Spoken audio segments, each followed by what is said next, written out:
کرتے وقت آپ زیادہ سے زیادہ کوشش یہ کیجیے گا کہ جو بہت زیادہ ریپیٹڈ کوشچنز ہیں وہ مت کیجیے گا، جن کے بارے میں تقریباً اوپینین کلیئر ہے کہ ہاں بھائی اس کا جواب کیا ملے گا۔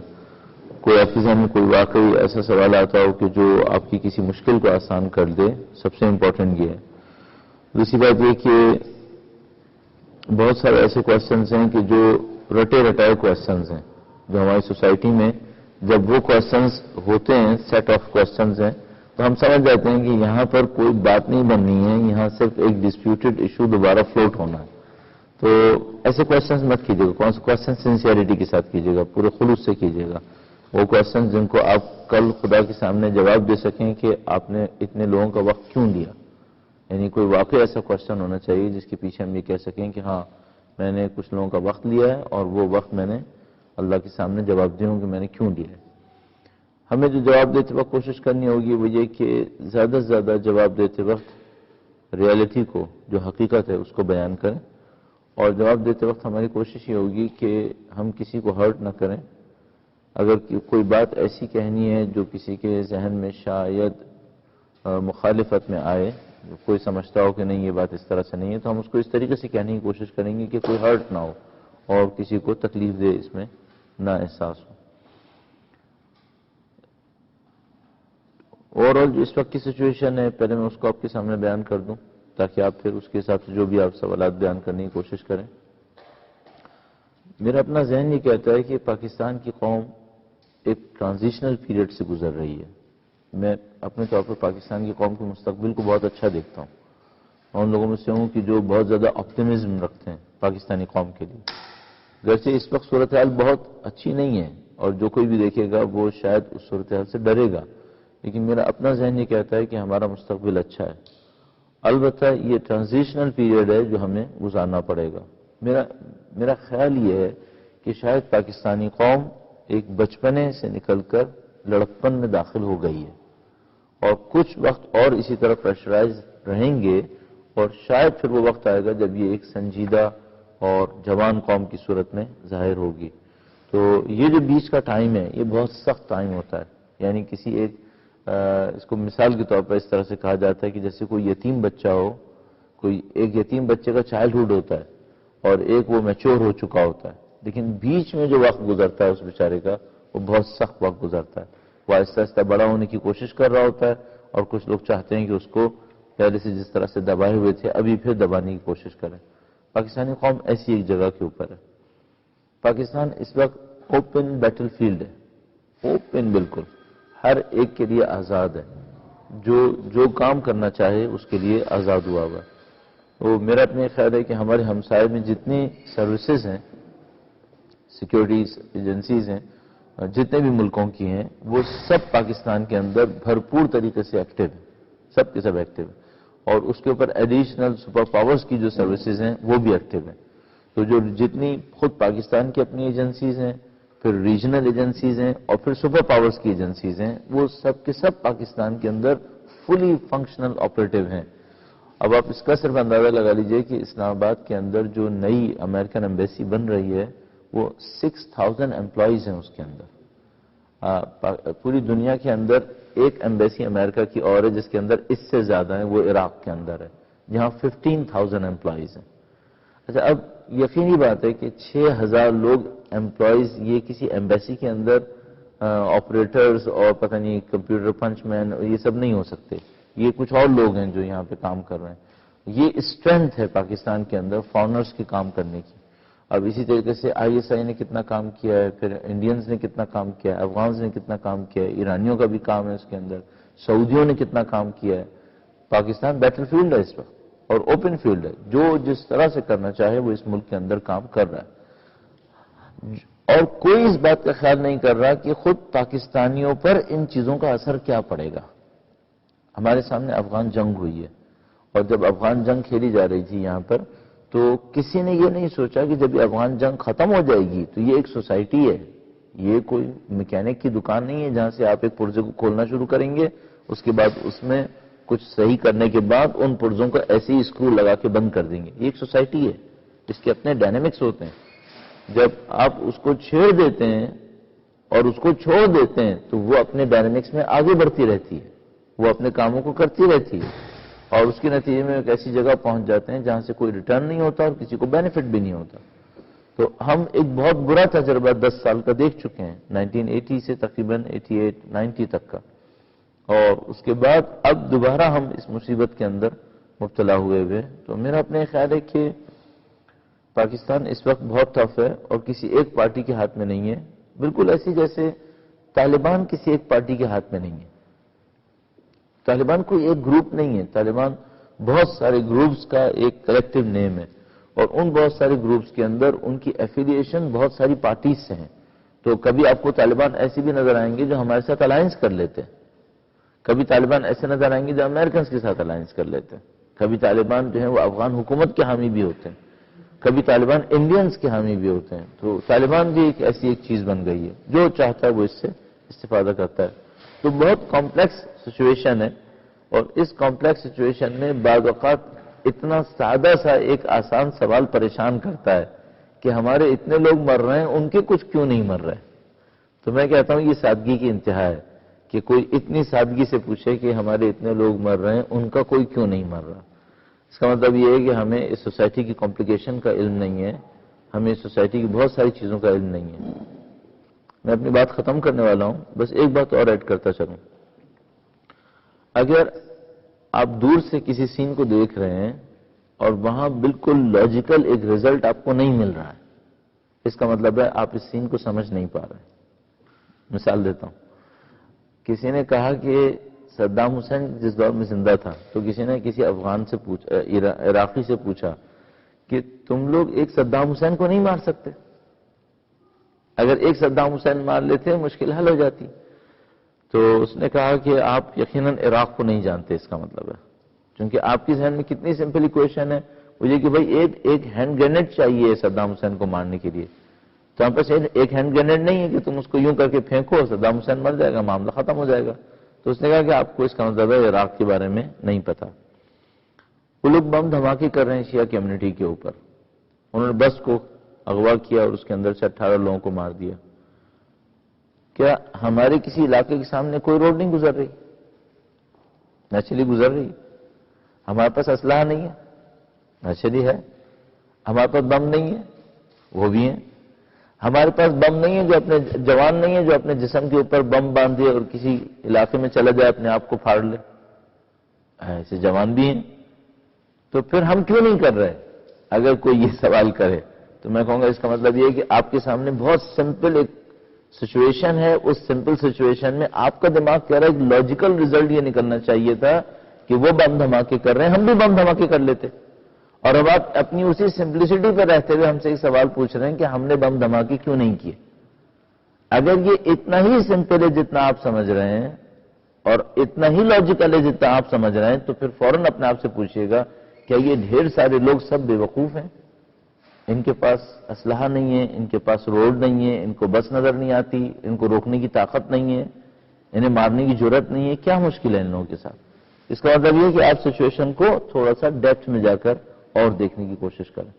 معاملہ اتنا سمپل نہیں ہونا چاہیے. یہاں پہ کچھ اور چیزیں بھی ہونی چاہیے کہ اگر کرنا چاہیں تو کر سکتے ہیں، لیکن ہمیں یہ سوچنا پڑے گا کہ آیا اس کو کرنے سے ہمیں کچھ فائدہ ہوگا یا کوئی فائدہ نہیں ہوگا. ہمیشہ اسی طرح سوچئے گا. اسی طرح ایک بہت سادہ کوشچن آتا ہے مجھے کہ پاکستان کی قوم ایک لیڈر پہ متحد کیوں نہیں ہو جاتی؟ گویا ان کے سامنے سوال یہ ہوتا ہے کہ بھئی ایک قوم کا ایک لیڈر ہونا چاہیے، ہر قوم کا ایک لیڈر ہونا چاہیے. پاکستان بھی ایک قوم ہے، اس کا بھی ایک لیڈر ہونا چاہیے. ان کو اتنی سی بات سمجھ میں نہیں آ رہی کہ ان کے پاس ایک لیڈر ہونا چاہیے، اس پہ متحد ہو جائیں. اگر بات اتنی سمپل ہو تو پھر تو واقعی عجیب سی بات ہے کہ آپ پاکستانی اتنے احمق ہیں ان کو نہیں پتا کہ ایک قوم کا لیڈر ہوتا. لیکن اتنی سمپل ہوگی نہیں. آپ کو اپنے ذہن پہ بہت زور دینا ہوگا اور آپ کو سوچنا ہوگا کہ یہ جو کمپلیکس سچویشن ہے وہ کیا ہے جس کے اندر اتنا آبویس ریزلٹ نہیں مل رہا ہے. یہ بالکل ایسے ہی جیسے ایک آدمی پیاسا مر رہا ہے، اس کے ہاتھ میں پانی کی بوتل ہے اور پانی نہیں پی رہا ہے. تو اگر یہ پانی ہے اور یہ پیاسا ہے تو اس کو پی لینا چاہیے تھا اگر اتنی سمپل ایکویشن ہے. یا پھر اس کا مطلب ہے کوئی کمپلیکیشن ہے جو آپ نہیں سمجھ پا رہے ہیں. اس کمپلیکیشن کو سمجھنے کی کوشش کریں اور کوشش کریں سوال اس کمپلیکیشن پر ہو. اتنی سادہ ایکویشن مت بنائیے گا، اتنا سادہ نہیں ہوتا کوئی بھی ایشو. بعد میں آپ کے سوالات سے شروع کرتا ہوں. درود بھیجے گا محمد و آل محمد پر. محمد آل محمد عجل فرجهم. اچھا جناب، سوال ہے برطانیہ، امریکہ اور یورپ کے ظالمانہ نظام سے کیا مراد ہے اور یہ نظام دنیا بھر پر کیا اثر ڈال رہا ہے اور یہ سب کس طرح کر رہا ہے؟ صحیح ہے. تو انہوں نے 3 سوال کیے ہیں. انہوں نے کہا یہ جو ہم کہتے ہیں، یعنی پیچھے ان کا ہڈن کوشچن یہ ہے کہ یہ جو ہمارا کلیم ہے کہ برطانیہ، امریکہ، یورپ کا ایک ظالمانہ نظام ہے، اس ظالمانہ نظام سے مراد کیا ہے؟ یہ سب کیا ہے؟ اچھا، اس ظالمانہ نظام سے میں ہمیشہ اب یہ کوشش کروں گا کہ ہر جواب کے پیچھے کوئی اور آگے آنے والا سوال بھی ایڈ کرتا چلا جاؤں. میں ایک اور سوال ایڈ کر لیتا ہوں. پاکستان میں لوڈ شیڈنگ ہے؟ یہ ختم کیوں نہیں ہوتی؟ ہاں اچھا، حتی امکان کوشش کیجیے گا رائٹنگ میں جواب دے دیجیے یا سوال کر لیجیے، ورنہ مسئلہ بن جائے گا. بالکل آپ صحیح کیا کہ آپ نے رائٹنگ میں دیا. پاکستان میں لوڈ شیڈنگ ہے. یہ لوڈ شیڈنگ ختم کیوں نہیں ہوتی؟ مثلا اب لوڈ شیڈنگ ہمیں ختم کرنی ہے تو کیا کرنا ہوگا؟ پہلے میں تھوڑی سی اسٹیٹسٹکس بتا دوں. پاکستان میں جو ٹوٹل ڈیمانڈ ہے انرجی کی، الیکٹریسٹی کی، وہ 20,000 میگا واٹ ہے.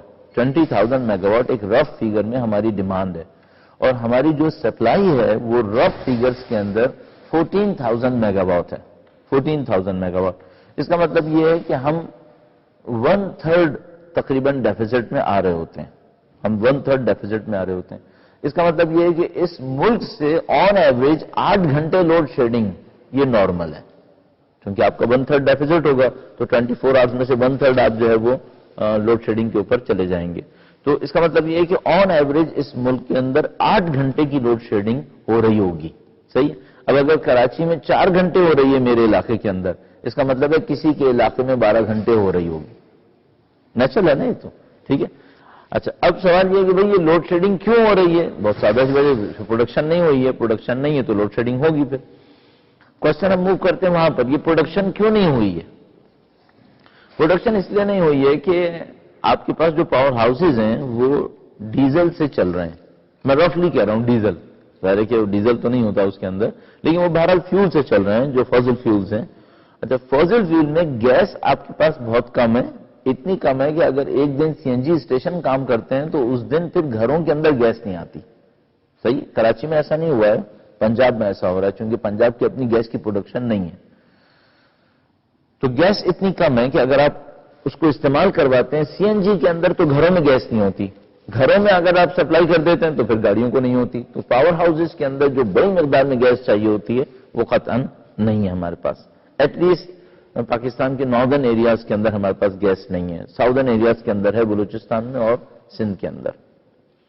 تو یہ گیس کا معاملہ تو اس طرح سے ہے. پھر آپ فیول میں استعمال کریں گے امپورٹڈ ڈیزل استعمال کریں گے، جس کو میں ڈیزل تعبیر کر رہا ہوں، ایکچولی ڈیزل نہیں ہے وہ. تو آپ امپورٹڈ فیول استعمال کریں گے. امپورٹڈ فیول کی جو کاسٹ ہے وہ انٹرنیشنل مارکیٹ میں فیول کی کاسٹ کے ساتھ ساتھ بڑھ رہی ہے. اچھا، اگر آپ اس کاسٹ کے اوپر پر یونٹ پبلک سے ڈیمانڈ کریں گے تو پبلک روڈ پہ آ جائے گی.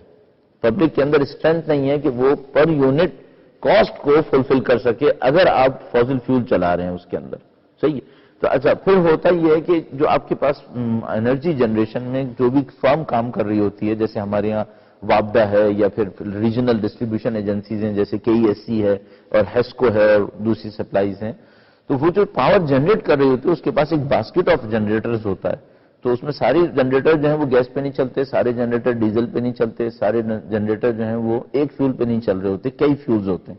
اس میں مثلا ایٹامک انرجی بھی ہے لیکن وہ بہت ہی لو کوانٹٹی میں ہے. اس پر ہمارے پاس جو ہمارے پاس دوسری سورس ہے جو بہت وسیع ہے، بہت بڑی ہے اور بہت سستی ہے، وہ ہائیڈرو الیکٹریسٹی ہے جو آپ ڈیمز سے حاصل کر رہے ہوتے ہیں.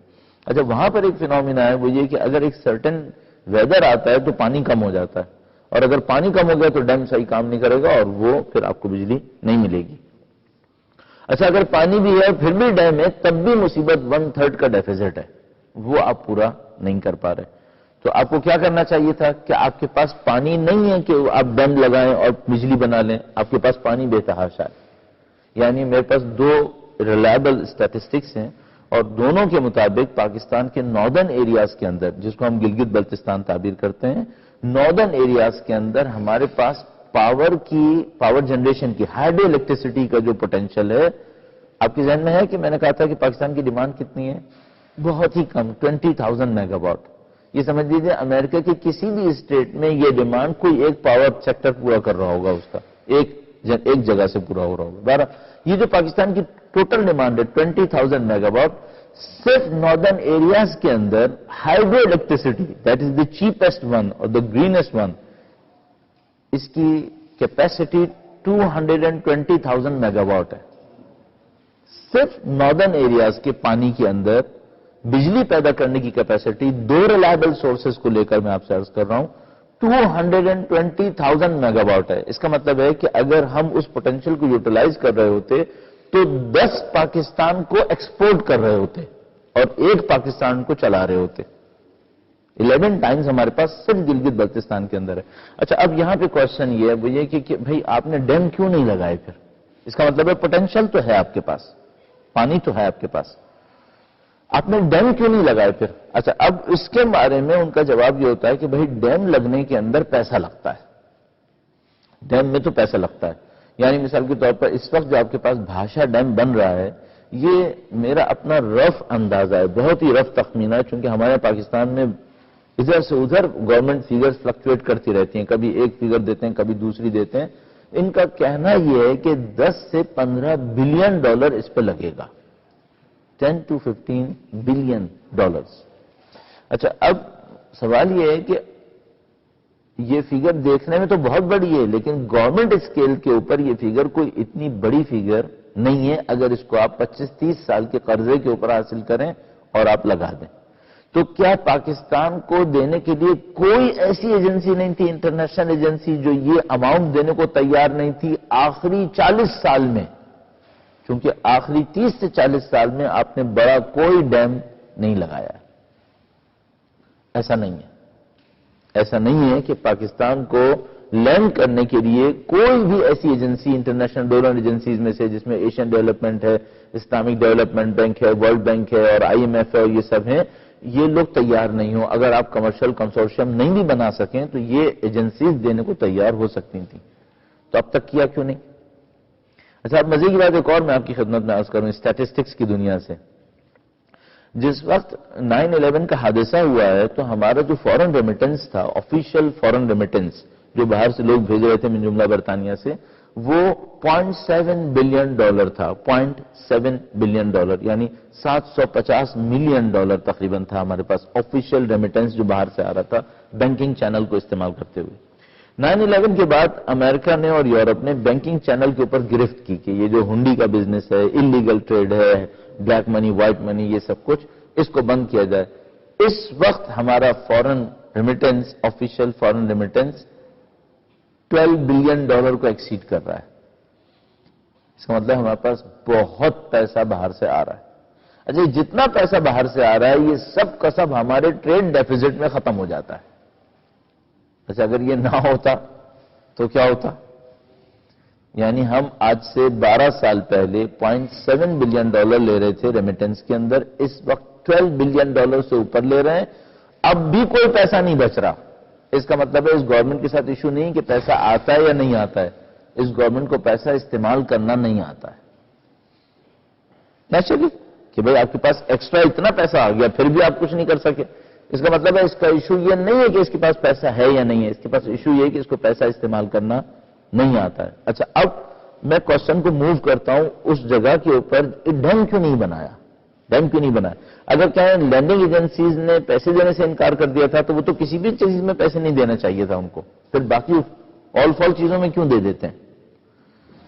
اصل ایشو آپ کے پاس یہ ہے کہ یہ جو ڈیسیشن آپ نے لینا ہے یہ ministry of power, water and power نے لینا ہے. اور اگر یہ ڈیسیشن کسی ایجنسی نے، کسی ادارے نے لینا ہے تو وہ پاکستان کی بیوروکریسی ہے جس نے یہ ڈیسیشنز لینے. اچھا ان بیوروکریسیز کے اندر اور ان منسٹرز کے اندر نااہل لوگوں کی بھرمار پڑی ہوئی ہے. صحیح؟ اچھا یہ نااہل لوگ آتے کیسے ہیں؟ پبلک تو نہیں لاتی ہے. اب میں آپ سے بالکل ایک سادہ سا سوال کروں گا، زرداری صاحب کو صدر کس نے بنایا؟ آیا PPP نے بنایا؟ دوسری پارٹیز کو تو چھوڑ دیجئے، وہ تو بنانے نہیں چاہتے تھے. آیا PPP نے زرداری صاحب کو صدر بنایا؟ قطعاً نہیں بنایا، پھر زرداری صاحب کہاں سے صدر بنے؟ اس کو ہم کہتے ہیں وحی منزل ہے، آسمان کی نہیں، دنیا کی وحی ہے جو آئی تھی اور صدر صاحب بن گئے صدر۔ اس طرح کی وحی مختلف اداروں پہ آتی ہے نااہل لوگوں کو بٹھانے کے لیے، اور جب وہ وہاں سے آ جائے اور نااہل لوگ بیٹھ جائیں، اب اس ادارے نے کام نہیں کرنا ہے۔ میرا سوال تھا، ان کا سوال تھا، امریکہ، یورپ، برطانیہ کا ظالمانہ نظام کیا ہے؟ وہ ظالمانہ نظام اس طرح سے عمل کرتا ہے، وہ ایک پوسٹ کو جہاں پر کی پوسٹ ہے اور اس سے پورے ملک کا 50 سال کا فیوچر بنے گا، وہاں پہ ایک نااہل آدمی کو بٹھا دے گا۔ اب آپ لاکھ فریاد کرتے رہیں، اس ادارے نے موو نہیں کرنا ہے، ختم ہو گیا معاملہ۔ اچھا، اب الیکٹریسٹی کا ایشو یہ ہے کہ آپ کے پاس بجلی نہیں ہے تو سمجھ لیجئے اب آپ کے پاس کچھ بھی نہیں ہے، اب آپ نہیں لیں۔ کیوں؟ آپ کی انڈسٹری نہیں چلے گی، آپ کی سروسز کام نہیں کریں گی، آپ کی یوٹیلیٹیز جو پوری سوسائٹی کو سرو کر رہے ہیں وہ نہیں کریں گے، آپ کا پورا ملک آہستہ آہستہ تباہ ہوتا چلا جائے گا، اور آپ کو بہت دیر کے بعد سمجھ میں آ جائے گا کہ اب جو تباہی پہ پہنچا ہے تو یہ حل نہیں ہوگا۔ اب منسٹری میں کون لوگ ہیں؟ 1.5-2 سال پہلے میں اسلام آباد میں تھا، نیپرا ادارہ ہے پاکستان کا جو الیکٹریسٹی کے ریٹ کو کنفرم کرتا ہے کہ بجلی کا ریٹ کتنے کا ہوگا، نیپرا۔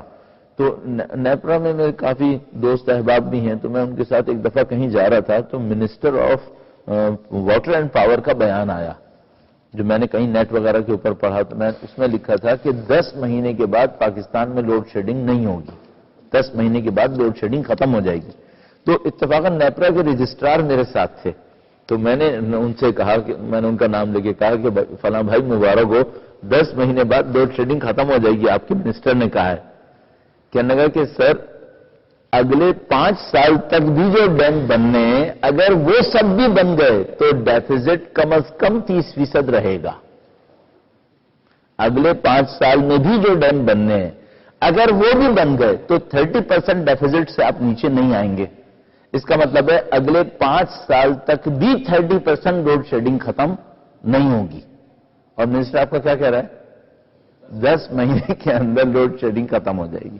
کہنے گا یہ تو صرف یہی ہو سکتا ہے کہ ہمیں ایلینز کوئی بجلی سپلائی کر دیں تو ہم وہ پبلک کو دینا شروع کر دیں، ورنہ اگلے 5 سال تک بھی لوڈ شیڈنگ ختم ہونے کا کوئی چانس نہیں ہے۔ ایون بھاشا ڈیم بننے کے بعد بھی نہیں ہے، بھاشا ڈیم بننے کے بعد بھی نہیں ہے، کیونکہ بہت سمپل کیلکولیشن ہوتی ہے، وہ یہ کہ آپ کی الیکٹریسٹی کی نیڈ کتنے % پر اینم بڑھ رہی ہوتی ہے اور آپ نے جو بنایا ہے وہ کتنی کیپیسٹی کا بنایا ہے، اور پھر اس کے اندر پرابلمس۔ تو وہ ایک چھوٹا سا سوال تھا، میں نے یہ ساری داستان سنا دی آپ کو۔ بس یہ جو ظالمانہ نظام ہے کیسے کام کرتا ہے؟ یہ ظالمانہ نظام کہیں پر بھی براہ راست مداخلت نہیں کرتا۔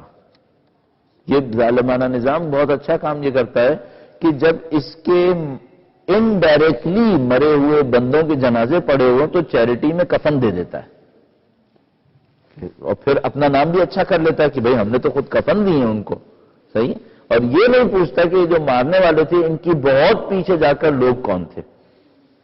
تو یہ ہوگا کہ مثال کے طور پر جب پاکستان میں بجلی نہیں ہوگی اور پاکستان بری طرح سے ٹریپ ہو جائے گا تو مختلف ڈونر ایجنسیز کے لوگ آئیں گے اور آپ کو 200 میگا واٹ کے پاور ہاؤسز ڈونیشن میں دے کے چلے جائیں گے کہ دیکھیے ہم تو سمجھ رہے ہیں کہ آپ کی مشکل ہے تو ہم اس کو حل کرنے کے لیے آپ کو جنریٹر مفت میں دے کر جا رہے ہیں ڈونیشن میں۔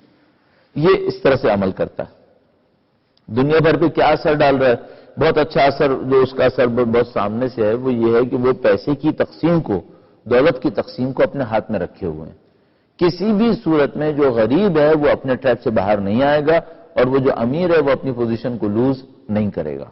اس کا جو اثر پڑے گا وہ یہ پڑے گا، بلکہ غریب غریب سے غریب تر ہوتا چلا جائے گا اور امیر امیر تر ہوتا چلا جائے گا، جیسے کہ ہمارے پاس اس کرنٹ ریسیشن کے بعد بھی اسٹیٹسٹکس موجود ہیں کہ امریکہ کے اندر جو ٹاپ 5% کلاس تھی اس کے اوپر کوئی ڈیمیج نہیں آیا ہے، اور جو اس کے بعد کلاسز تھیں ان سب نے اس ڈیمیج کو برداشت کیا ہے جو ریسیشن کے نتیجے میں آیا۔ یہ تو صاحب یہ عرض ہو گیا۔ درود بھیجے گا محمد و آل محمد پر۔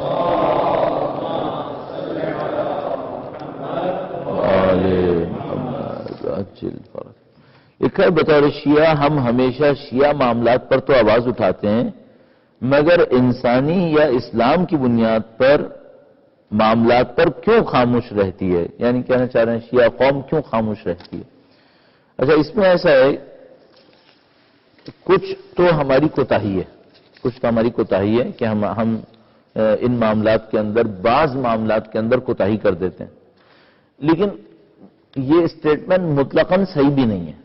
ایسا نہیں ہے کہ کہیں پر بھی اسلامی اصول کی خاطر آواز نہیں اٹھائی جاتی، نہیں آواز اٹھائی جاتی ہے۔ مثال کے طور پر آپ قدس کے معاملے کے اوپر آواز اٹھا رہے ہیں، جبکہ کنفرم معلوم ہے کہ وہ ایک پرٹیکولر شیعہ ایشو شاید نہیں ہے، اور وہ کم از کم اسلام کی سطح پر ہونے والا ایک ایشو ہے۔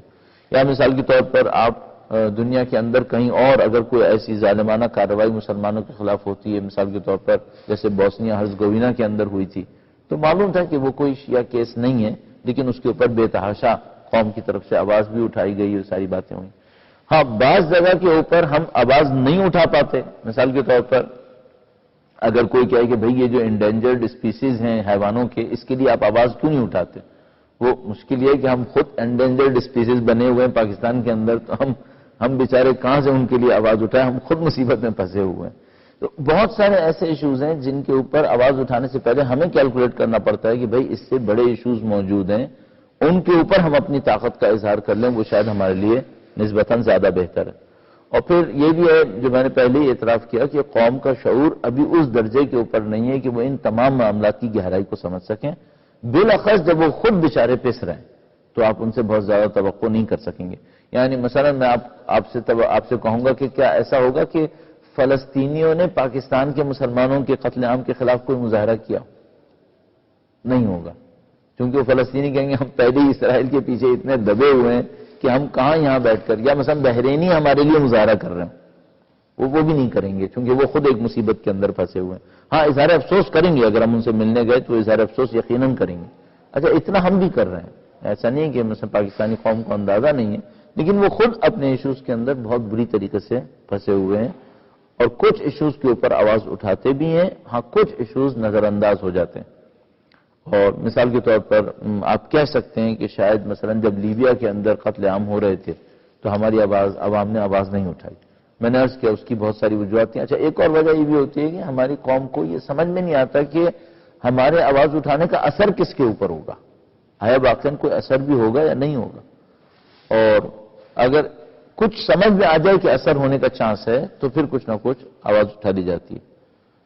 سب لوگ نہ بھی ہوں تو کچھ نہ کچھ کر لیتے ہیں۔ مثال کے طور پر جب وزیرستان کے اوپر امریکہ ڈرون کے حملے کرتا ہے، یا مثال کے طور پر وہاں لوگوں کو قتل کیا جاتا ہے، گرچہ وہ شیعہ ایشو نہیں ہے اور بعض لوگ کہتے ہیں کہ شاید ہمارے لیے بہتر ہے کہ وہاں پر یہ کام ہوتا رہے، لیکن اس کے باوجود مجھے معلوم ہے کتنے لوگوں نے نماز جمعہ کے اندر اس کی مذمت کی ہے کہ یہ کام صحیح نہیں ہے، اور اس طرح سے انسانوں کا قتل عام کرنا امریکہ کی طرف سے ہمارے لیے فائدہ مند نہیں ہوگا۔ اچھا اب ایک فائنینشیل ایشو ہے، انہوں نے لکھا ہے کہ I am a student on a scholarship here. I have to return the money in installment after my degree ends and getting a job. Since I have this loan to repay, can I plan to go on any pilgrimage or should I return the loan first? اس میں ایسا ہے کہ جو آپ نے loan لیا ہے اگر اس کی ٹرمز اینڈ کنڈیشنز کو آپ وائلیٹ کیے بغیر حج پہ جا سکتے ہیں تو آپ حج پہ چلے جائیں، کیونکہ آپ نے اس کی جو پرومس کیے تھے اس کے خلاف کام نہیں کیا۔ تو آپ مثلا اس نے ٹرمز اینڈ کنڈیشن میں دیا ہوا ہے کہ آپ نے لون فرض کر لیتے ہیں کہ 10 سال میں واپس کرنا ہے، اور سرٹن اماؤنٹ آف لون جو ہے وہ آپ ہر سال واپس کر رہے ہیں، پھر بھی آپ کے پاس موجود ہے جس سے آپ حج کر سکتے ہیں، تو آپ حج کرنے چلے جائیں۔ ہاں واجب نہیں ہوگا آپ کے اوپر، یہ حج آپ کا واجب حج نہیں ہوگا جب تک آپ کے سر کے اوپر لون باقی ہے۔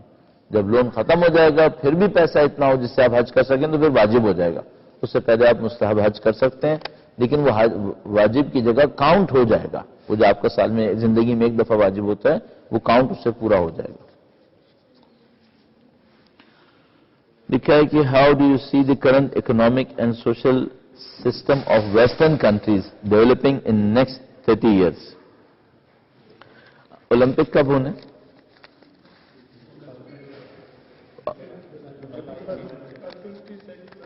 20 جولائی تقریباً، تو یعنی ابھی تقریباً 3-4 مہینے بعد یہ اولمپکس ہونے۔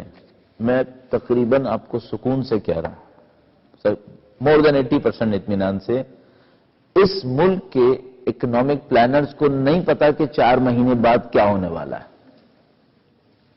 تقریباً سکون سے آپ کو کہہ رہا ہوں، یہاں نہیں معلوم ان لوگوں کو۔ قطعاً ان کو ون سائیڈڈ نہیں پتا. یعنی آپ ایک دفعہ ہوتے ہیں نا، آپ کہتے ہیں ڈیڈ کلیئر ہے یہ کاغذ ہے، نہیں، ان کو نہیں پتا. یہ ان کو 4 مہینے بعد کا نہیں پتا کہ اس اولمپک کے نتیجے میں ہمارے ساتھ کیا ہونے والا ہے، اور اگر پروبیبلٹیز پر جائیں اس اولمپک کے نتیجے میں یہاں ڈیزاسٹر ہونے والا ہے. صحیح ہے، ان کو بھی نہیں معلوم کہ کیا ہونے والا ہے. یہ بھی گیم کھیل رہے ہیں. اچھا، آپ ممکن ہے کہیں گے کہ بھئی اگر یہ گیم ہی کھیل رہے ہیں تو ایک تو کہ اتنی بڑی پاور اور اس کے اتنے بڑے اکنامک پلانرز ہیں، یہ کیا گیم کھیلیں گے؟ میں آپ سے پوچھوں گا آخری 1.5-2 سال میں کیا کیا انہوں نے؟ میں جب پچھلی دفعہ آیا تھا ماہ محرم میں تو میں آپ کو مطمئن ہو کے کہہ کے گیا تھا کہ یہ ڈبل ڈپ ریسیشن ہے، اس کے سوا کچھ نہیں ہے، اور یہ جھوٹ بول رہے ہیں اگر قبول نہیں کر رہے. اور میں خدا کا شکر کر رہا تھا کہ 4-5 دن پہلے انہوں نے قبول کر لیا کہ ہاں یہ ہے. صحیح ہے، یہ کم از کم 1.5 سال سے کلیئر تھا کہ یہ ہے اور یہ قبول نہیں کر رہے تھے. تو یہ جو انہوں نے کہا 30 ایئرز میں کیا ہوگا، 30 ایئرز تو چھوڑ دیں، یہاں 4 منتھس کے بعد کا نہیں پتا ہے کہ 4 منتھس کے بعد اس ملک کے اندر کیا ہونے والا ہے. ٹھیک ہے، کنفرم یہ ہے اگر 30 ایئرز کی بات کرتے ہیں جس میں کوئی شبہ نہیں ہے، یہ دنیا کا کیپٹل نہیں ہے، ابھی بھی نہیں ہے. ابھی آپ فیک کیپٹل کہہ رہے ہیں اس کو، قطعاً 30 ایئرز کے بعد یہ لوگ نہیں ہیں. صحیح ہے، بس اگر کوئی ہم سے پوچھے 30 ایئرز کے بعد ویسٹرن کنٹریز کی ڈومیننس دنیا کے اوپر کس لیول پہ ہوگی، قطعاً نہیں ہے. یہ لوگ ڈومیننٹ نہیں ہے. پھر ان کا بہت برا ٹائم شروع ہو چکا ہے، جو مجھے یقین ہے ان کا بہت برا وقت شروع ہو چکا ہے، اور آپ شاید برے وقت پر غلط جگہ ہے، شاید. اور کچھ عرصے تک آپ کے پاس گنجائش رہے گی، ابھی رہے گی. میرا اپنا یہ خیال ہے کہ اگر آپ نے بہت دیر کی تو مجھے نہیں معلوم آپ کے پاس کتنی گنجائش رہے گی. اب آپ کے پاس ٹائم رہے گا کچھ عرصے تک، لیکن یہ ہے کہ یہ بات کنفرم ہے. جس نے بھی یہ کوشچن کیا تھا 30 ایئرز کے بعد کیا ہے، 30 ایئرز کے بعد یہ لوگ ڈومیننٹ نہیں ہیں ان کے پاس. اچھا، اس کی دلیل کیا ہے ہمارے پاس؟ ہے جذباتیت ہے؟ نہیں، بہت سادہ سی دلیل ہے. وہ سادہ سی دلیل یہ ہوتی ہے کہ آپ کے پاس دنیا کے اندر اگر کوئی پروفیشن آتا ہے، کوئی ٹیکنالوجی آتی ہے، تو وہ معمولاً آپ کی یونیورسٹیز اور ریسرچ انسٹیٹیوٹ سے آ رہی ہوتی ہے. اور معمولاً ایک ٹیکنالوجی جب فیلڈ میں آتی ہے تو وہ میچور ہو جائے اور وہ کمرشل بینیفٹ کسی کنٹری کو، پورے کنٹری کو دے دے. ایک کمپنی کی بات نہیں ہو رہی ہے، پوری کنٹری کی بات ہو رہی ہے. تو اس کام میں تقریباً 15 سال سے 20 سال لگ جاتے ہیں.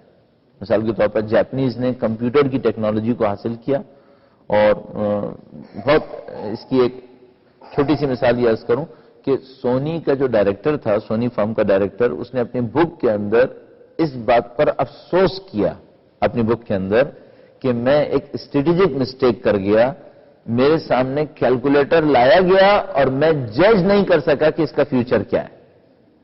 لہذا سونی نے کبھی بھی کمپیوٹرز میں کوئی انویسٹمنٹ نہیں کی. اس نے کہا میں نے مسٹیک کی، میرے سامنے کیلکولیٹر لایا گیا تھا اور مجھے جج کر لینا چاہیے تھا کہ فیوچر اس کے ہاتھ میں ہوگا، اور میں جج نہیں کر سکا اور میں نے اٹھا کے پھینک دیا کہ اس کا ہمیں کوئی فائدہ نہیں ہوگا، اس کا کوئی فیوچر نہیں ہے. اور بعد میں مجھے اندازہ ہوا کہ یہ کیلکولیٹر ایکچولی کمپیوٹر بن گیا، پھر کمپیوٹر سے پرسنل کمپیوٹر بنا، پھر اس کے بعد لیپ ٹاپس بنے، اس کے بعد ٹیبلٹ پی سی بنا، اور فیوچر ان کے ہاتھ میں چلا گیا. صحیح ہے. تو یہ اگر کوئی کنٹری کسی صحیح ٹیکنالوجی کو پکڑ لے تو 15 سے 20 سال تک اس کا فیوچر محفوظ ہو جاتا ہے. اگر کوئی اس وقت انگلینڈ کے پاس انوویشن کے اندر کوئی ایسی چیز نہیں ہے جو اس کو اگلے 30 سال تک مطمئن کر سکے. نہ ان کے پاس ہے، نہ امریکنز کے پاس ہے. جہاں تک معاملہ سروسز سیکٹر کا ہے، مثلا ممکن ہے کوئی یہ کہے کہ بھئی آج کا دور جو ہے وہ ٹیکنالوجی کی ڈیولپمنٹ کا نہیں ہے بلکہ سروسز سیکٹر کے ذریعے سے کام کیا جاتا ہے. تو سروسز سیکٹر کے اندر ہمارے پاس جو کنفرم فورسی کرنے کے لیے ایک انڈیکیٹر ہوتا ہے وہ اولمپیاڈ ہوتا ہے اسٹوڈنٹس کا. اب پتہ نہیں شاید آپ لوگ اس کو اتنی اہمیت نہ دیتے ہوں، ہم لوگ اس کو اہمیت دیتے ہیں کیونکہ اس سے ہمیں اگلے 25-30 سال کا کچھ نہ کچھ پتہ چل جاتا ہے. وہ اولمپیاڈ جو ہوتا ہے وہ 3 میجر فیلڈ میں ہوتا ہے، میتھمیٹکس، فزکس اور کیمسٹری کے اندر. اگر ان 3 فیلڈز کے اندر ایک سرٹن کنٹری یا ریجن کے اسٹوڈنٹس جو ہیں وہ گولڈن اپنا چانس دکھا رہے ہیں تو ہمیں سمجھ میں آ جاتا ہے کہ نیکسٹ 30 ایئر کے اندر یہ ریجن جو ہے وہ فلورش کر جائے گا. امریکنز اور یورپینز اس میں فلورش نہیں کر رہے. صحیح ہے. اس کا مطلب ہے ان کے اندر تھیوریٹیکل فزکس اور میتھمیٹکس کا ڈاؤن فال ہو چکا ہے، اور یہاں پر ان کے بچے جو ہیں وہ اب دنیا میں ڈومیننس نہیں دکھا رہے. اچھا، اسی طریقے سے اور نزدیک کا جو ایلیمنٹ آپ کو دکھا سکتا ہے، ممکن آپ اس کو اتنی توجہ نہ دیں لیکن وہ بہت امپورٹنٹ ہوتا ہے. اس سے زیادہ اور نزدیک کا یہ ہوتا ہے کہ مینجمنٹ کی کون سی یونیورسٹیز ہیں جو دنیا کے اندر ٹاپ کلاس کی جا رہی ہیں، اور کن یونیورسٹیز کے مینجمنٹ کے اسٹوڈنٹس کو دنیا کی ٹاپ کلاس کی پوسٹ مل رہی ہیں.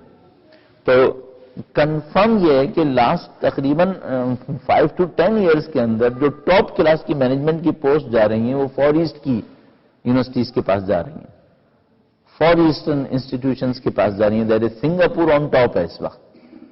اس کا مطلب یہ ہے کہ آپ کے مینیجرز آپ کے ہاتھ میں نہیں ہوں گے. یعنی مجھے یاد ہے میں نے Time magazine, Newsweek magazine کے اوپر ایک ٹائٹل دیکھا تھا، اس میں ایک سنگاپور کی کلاس دکھائی ہوئی تھی اور سنگاپور کے بچے یوں کر کے جھانک رہے تھے ایک کلاس میں سے 3-4 بچے، اور اس کے اوپر لکھا تھا یو آر نیکسٹ باسز، کیونکہ وہ ٹاپ پر ہیں اس وقت. اب فیوچر کس کا ہے پھر؟ میں ٹیکنالوجی کے اندر. اچھا، اب ایک چیز رہ گئی ہے، آپ کہیں گے پیسہ کس کے پاس ہے؟ کیا اب یہ بھی بتاؤں کہ کس کے پاس ہے؟ کون سے کنٹریز ہیں جو ڈیفیزٹ کے اندر ہیں؟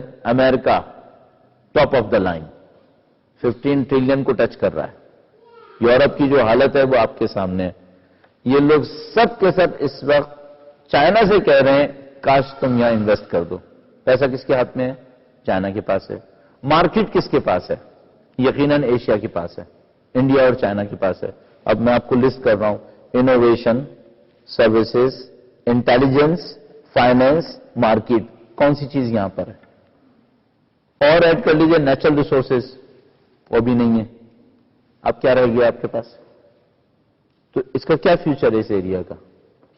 یہ اس سے میں کہہ رہا ہوں کہ یہاں اس کا کوئی فیوچر نہیں ہے، آپ کو اپنا سوچنا ہے.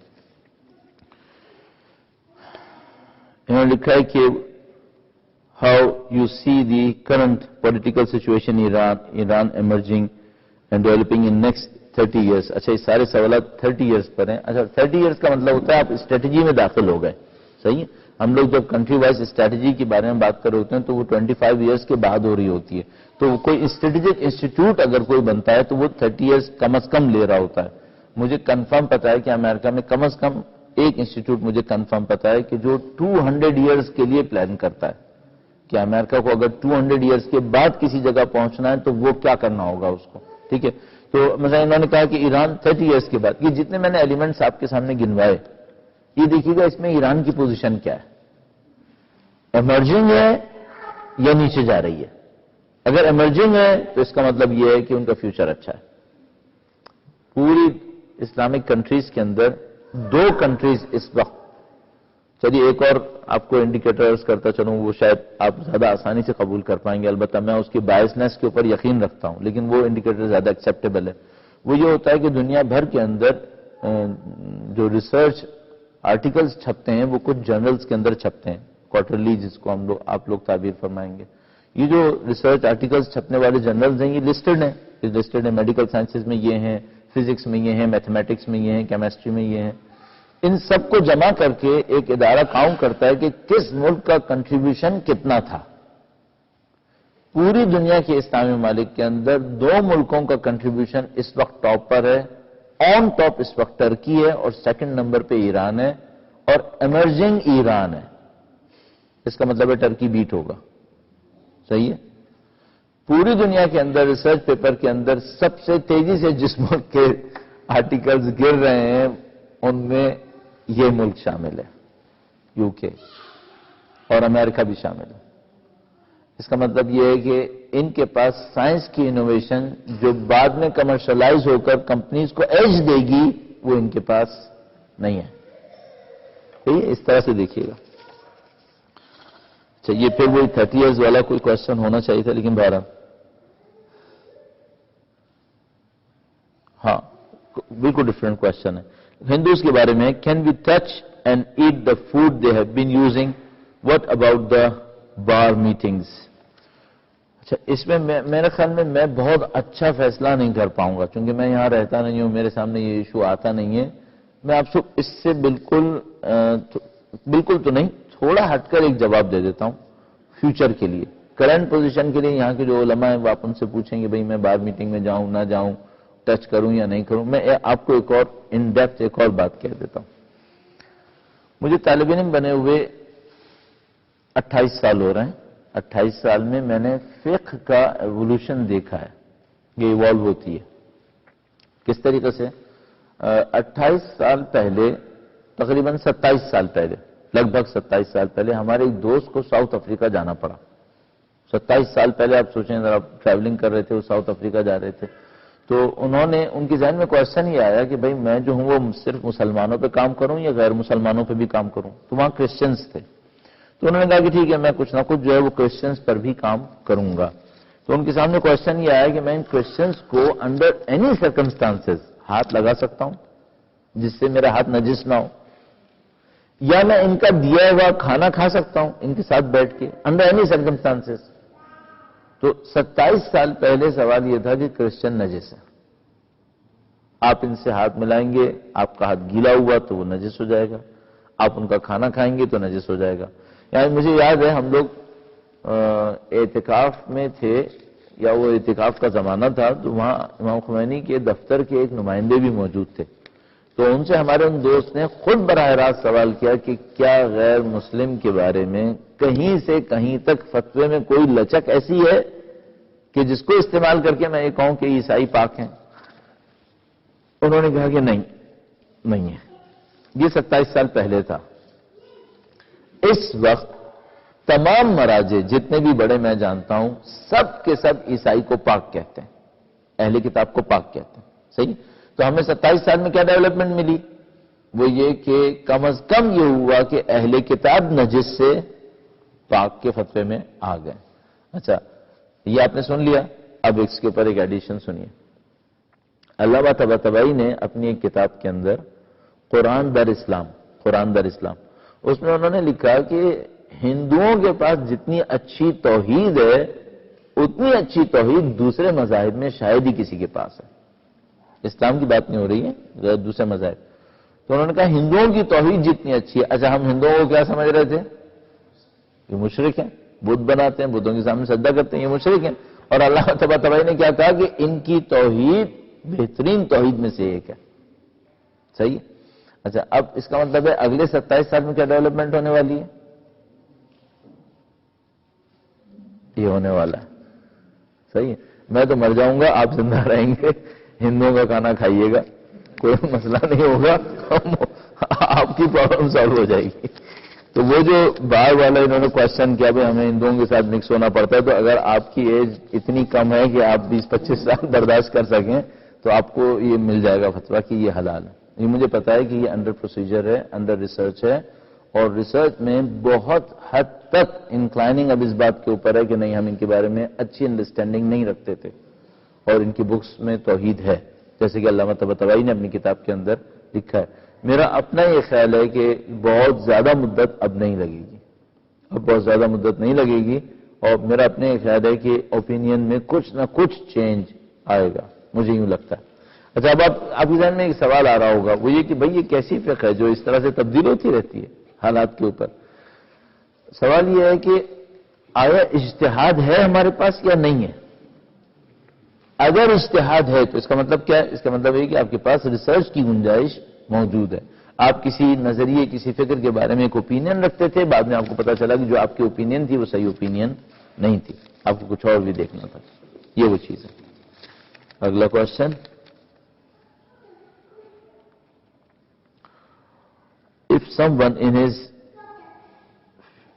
lifetime had circumstances to go for Hajj, but now he does not have money for his own, can he take loan from the bank and go for Hajj or take loan from someone? اچھا، اگر کسی کے اوپر حج واجب نہیں بھی ہوا تھا، وہ کہیں سے پیسہ قرض لے اور وہ دینے والا اس کو دے دے اور کہے کہ یہ پیسہ تمہارا ہو گیا، اب وہ اس سے حج کر سکتا ہے. کیپنگ ان مائنڈ کہ جس نے لون دیا ہے وہ کہہ رہا ہے اتنی مدت تک تمہارے اوپر کوئی آبلیگیشن نہیں ہے. یہ ایک راستہ ہے. دوسرا راستہ یہ ہے کہ ایک آدمی میرے پاس آیا اور اس نے کہا، مثلا میرے اوپر حج واجب نہیں تھا، میرے اندر استطاعت نہیں تھی. ایک آدمی میرے پاس آیا اور پریکٹیکلی یہ میرے ساتھ ہوا ہے. ایک آدمی آیا میرے پاس کہنے لگے کہ میں آپ کو لمبے سفر پہ بھیجنا چاہ رہا ہوں. بہت سال پہلے، بہت نہیں یعنی 12 سال پہلے تقریباً. میں نے کہا بھائی میں ابھی بہت بزی ہوں، میرے پاس سفر پہ جانے کا کوئی امکان نہیں ہے. کہنے لگا اس میں آپ کی اوپینین نہیں دی جا رہی. مجھے تھوڑا سا اندر سے فرسٹریشن ہوئی. میں نے کہا یہ ایسا زور زبردستی ہو رہی ہے کہ سفر پہ بھیجا جا رہا ہے اور اوپینین بھی نہیں دی جا رہی. میں نے کہا کہ ایسا مشکل ہے، یعنی میں نے تھوڑا سا اوائڈ کرنے کی خاطر جو مجھے اندر سے برا لگ رہا تھا، میں نے کہا ایسا مشکل ہے کہ آپ مجھے کسی سفر پہ بھیج دیں اور میری اوپینین نہ لیں اور میں چلا بھی جاؤں. اتنا آسان آدمی نہیں ہوں. میں نے کہا نہیں سر آپ کو جانا پڑے گا. اس وقت مجھے اندازہ ہوا کہ اچھا یہ کیا گیم کرنے والے ہیں. انہوں نے حج کے لیے جو پیسہ چاہیے تھا وہ مجھے گفٹ کر دیا. جیسے ہی انہوں نے وہ پیسہ گفٹ کیا میرے اوپر حج پہ جانا واجب ہو گیا. یہ ایک اور راستہ. صحیح. بس ایک دفعہ کیا ہوتا ہے میرے پہ حج پہ جانا واجب نہیں تھا، کسی نے مجھے اماؤنٹ گفٹ کر دی اور کہا یہ لیجئے صاحب اب آپ کے ہاتھ میں آ گیا، اب استطاعت آپ کے پاس آ گئی، مستطیع آپ ہو گئے، اب فوراً آپ کے اوپر حج واجب ہو گیا، اب آپ کو جانا پڑے گا. صحیح. مگر یہ کہ آپ کے پاس کوئی اور شرعی عذر ہے. ایک دفعہ کیا ہوا آپ نے کہیں سے پیسہ لیا اور اس نے آبلیگیشن نہیں ڈالی آپ کے اوپر واپس کرنے میں، کوئی آبلیگیشن نہیں آپ کے پاس، اتنا سرٹن ٹائم آپ کے پاس گیپ ہے، آپ کے ہاتھ میں پلینٹی آف منی ہے اور آپ اس سے مستفی ہو گئے کیونکہ آپ کے اوپر آبلیگیشن نہیں ہے، اس نے کوئی آبلیگیشن نہیں رکھی. یہ دو راستے ہو گئے. اگر کوئی اس طرح سے حج کر لے اس کا حج پورا ہے، اس کا حج پورا ہو جائے گا، اسے کوئی مشکل پیش نہیں آئے گی. لیکن انہوں نے جو کوشچن کیا ہے اس میں ایک آدمی کے اوپر حج آ چکا تھا پھر پیسہ ختم ہو گیا اور وہ حج پہ نہیں گیا. مثلا سن 2000 میں میرا بزنس بہت فلورش کر رہا تھا، میرے اوپر حج واجب ہو چکا تھا، میں نہیں گیا. سن 2000 کے بعد میرا بزنس ختم ہو گیا، میرے پیسے ختم ہو گئے، لیکن حج میرے اوپر واجب رہ گیا ہے. مجھے اس حج کو کرنا ہے، کسی بھی طریقے سے کرنا پڑے گا کیونکہ یہ حج میرے اوپر واجب ہوا تھا اور میں نے خود اس کو انجام نہیں دیا. تو لون لے کے بھی کرنا پڑے گا. لیکن وہ لون لینے کے بعد پھر شرائط جو اس کی باقی ہوں گی وہ ایک علیحدہ چیپٹر ہے کہ لون کی شرائط کیا رہیں گی اس کے اندر.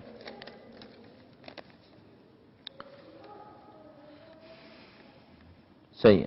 اچھا یہ وہی ایک کوشچن ہے جو بہت پرانا بہت چلتا ہوا کوشچن ہے. ہم لوگ پروٹیسٹ میں جاتے ہیں مگر ایسا معلوم ہوتا ہے جیسے کوئی ریزلٹ نہیں آتا. سب لوگ کہتے ہیں کہ کیا فائدہ کیوں جاتے ہیں. ذرا ان سب لوگوں میں آرگنائزرز نہیں ہوں گے. سب لوگ کہا ہے لیکن سب نہیں، مطلب کئی لوگ کہتے ہیں، بہت سارے لوگ کہتے ہیں فائدہ نہیں. کیا پروٹیسٹ کسی مسئلے کا مستقل حل ہے؟ نمبر 1، پروٹیسٹ کسی مسئلے کا مستقل حل نہیں ہے. یہ بات تو بالکل کلیئر ہے. پروٹیسٹ کسی مسئلے کا مستقل حل نہیں ہوتا ہے. ان کو یوں پوچھنا تھا کیا پروٹیسٹ کا کوئی فائدہ ہے؟ ان کو یوں پوچھنا چاہیے تھا. پروٹیسٹ کسی مسئلے کا مستقل حل نہیں ہوتا ہے. پھر دوسرا سوال یہ پوچھنا چاہیے تھا کیا پروٹیسٹ کا کوئی فائدہ ہے؟ ہم جواب میں کہیں گے ہاں پروٹیسٹ کا فائدہ ہے. تو پھر یہ سوال ایک اور پوچھیں گے کیا پروٹیسٹ کا کوئی ریشنل فائدہ ہے جس کو میں ان پٹ آؤٹ پٹ کے بیلنس میں رکھوں تو کہوں اس کا کوئی فائدہ ہوا؟ بلاخر اتنا ٹائم لگتا ہے، روڈ پہ جاتے ہیں، یہ سب کچھ ہوتا ہے. ان پٹ آؤٹ پٹ کے بیلنس میں پروٹیسٹ کا کوئی فائدہ ہے؟ میں کہوں گا اگر پروٹیسٹ کو لاجیکلی آرگنائز کیا جائے تو بہت فائدہ ہے.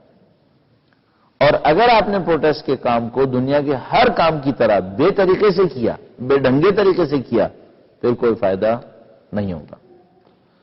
پروٹیسٹ ایک کارڈ ہے، ہر کارڈ کو اس کی جگہ پہ استعمال ہونا چاہیے، اور ایک کارڈ اگر بار بار استعمال ہوتا ہے تو اس کی ویلیو ختم ہو جاتی ہے. آپ کو اپنے کام کو بہت سوچ سمجھ کے کرنا چاہیے. جو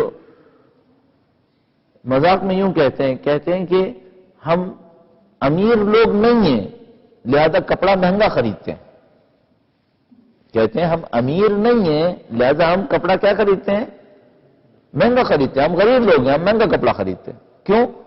امیر کے پاس یہ آپشن ہوتا ہے کہ بار بار کپڑا خریدتا ہے تو وہ ایک دفعہ خریدتا ہے، سوچتا ہے 3 مہینے پھٹ جائے کوئی بات نہیں دوسرا خرید لوں گا. لیکن غریب کیا کرتا ہے؟ وہ ایک دفعہ بیچارہ خرید رہا ہوتا ہے تو وہ مہنگا کپڑا خریدتا ہے تاکہ لمبی مدت چلے. ہمارے پاس اتنے ٹولز نہیں ہیں جو ہم استکباری نظام کے خلاف استعمال کر سکیں. ہم لوگ غریب لوگ ہیں، ہمارے پاس ٹولز بہت لمیٹڈ ہیں، اور لمیٹڈ ٹولز کو بھی اگر اپنی عقل سے استعمال نہیں کریں گے تو پھر تو کچھ بھی نہیں ہوگا. پھر تو یہ جو لمیٹڈ ٹول ہمارے پاس ہیں ان کو ہمیں بہت عقل اور طریقے سے استعمال کرنا چاہیے. ان میں سے ایک پروٹیسٹ ہے. پروٹیسٹ کو بہت طریقے سے استعمال ہونا چاہیے، ساری کیلکولیشنز ہونا چاہیے کتنے پروٹیسٹ کرنے کا فائدہ ہے، کتنی پبلک کا پروٹیسٹ میں آنا ضروری ہے. البتہ یہ میرا اصلی جواب تھا، اس کے پیچھے ایک اور جواب ہے. بعض اوقات ایسا ہوتا ہے کوئی ایشو ایسا آ جاتا ہے جس میں ان پٹ آؤٹ پٹ کا بیلنس نہیں رہتا. صرف ایک کوشچن رہ جاتا ہے، مجھے اپنی شرعی ذمہ داری میں آواز اٹھانی ہے، فائدہ ہو یا فائدہ نہ ہو، یہ ایک علیحدہ ایشو ہے۔ بس بعض ایشوز ایسے ہوتے ہیں جو یہ کہتے ہیں آپ کی ایک شرعی ذمہ داری ہے، مثلا امام خمینی نے کہا روزے قدس میں منانا واجب ہے، نہ بھی آئے کوئی، میں ایک آدمی ہوں، کوئی اثر نہ پڑے، مجھے کرنا پڑے گا، چونکہ انہوں نے واجب قرار دیا، میں ماننے والا ہوں، مجھے کرنا ہے۔ صحیح، اس میں ان پٹ آؤٹ پٹ کا کوئی بیلنس نہیں ہوگا، میں صرف یہ دیکھوں گا میری شرعی ذمہ داری ہے، مجھے انجام دینا پڑے گا۔ لیکن اگر ایسا نہ ہو تو پھر میں یہ سوچوں گا کہ میں کس طریقے سے استعمال کروں اپنے اس کارڈ کو کہ وہ پازیٹیولی استعمال ہو جائے۔ مثلا دھرنے کے، یہ جو دھرنا ہے یہ خود ایک کارڈ ہے، دھرنا دینا یہ ایک کارڈ ہے۔ دھرنا کیا ہے؟ آپ جا کے سیٹ ان کرتے ہیں، آپ ایک جگہ پہ بیٹھ جاتے ہیں۔ بہت طریقے سے استعمال ہونا چاہیے، کس جگہ کرنا ہے، کتنی دیر کے لیے کرنا ہے، کتنی پبلک کو ساتھ رکھنا ہے، ڈیورنگ دھرنا کیا کرنا ہے، دھرنے کے بعد کیا کرنا ہے، پھر اس سے بینیفٹ کیسے لینے ہیں، یہ ساری چیزیں ہمیں بہت اچھی طرح پتہ ہونا چاہیے، اور اس کے بعد پھر ہم اپنے اس کارڈ کو اچھے طریقے سے استعمال کر سکتے ہیں۔ بس پروٹیسٹ کا فائدہ ہے یا نہیں ہے؟ یقیناً فائدہ ہے، بعض اوقات واجب ہو جاتا ہے، اور طریقے سے استعمال کریں گے تو اس سے بہت بینیفٹ لے سکتے ہیں۔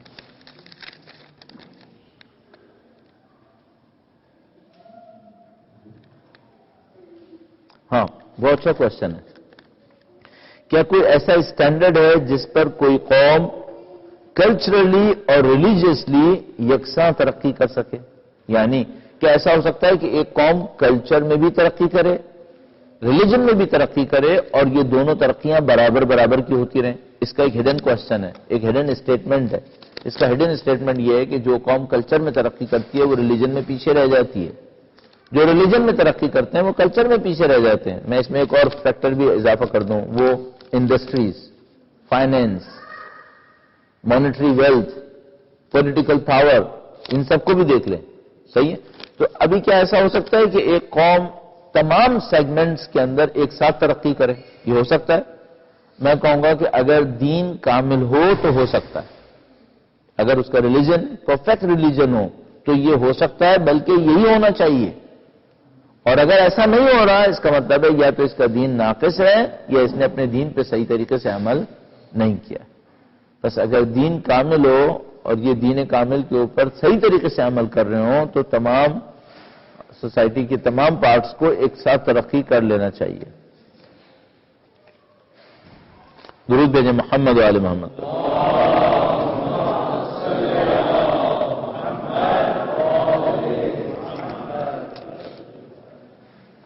لکھا ہے پاکستان کے جنرل بدلتے ہوئے سیاسی حالات میں، عمومی حالات میں ملت جعفریہ کا کردار کیا ہونا چاہیے؟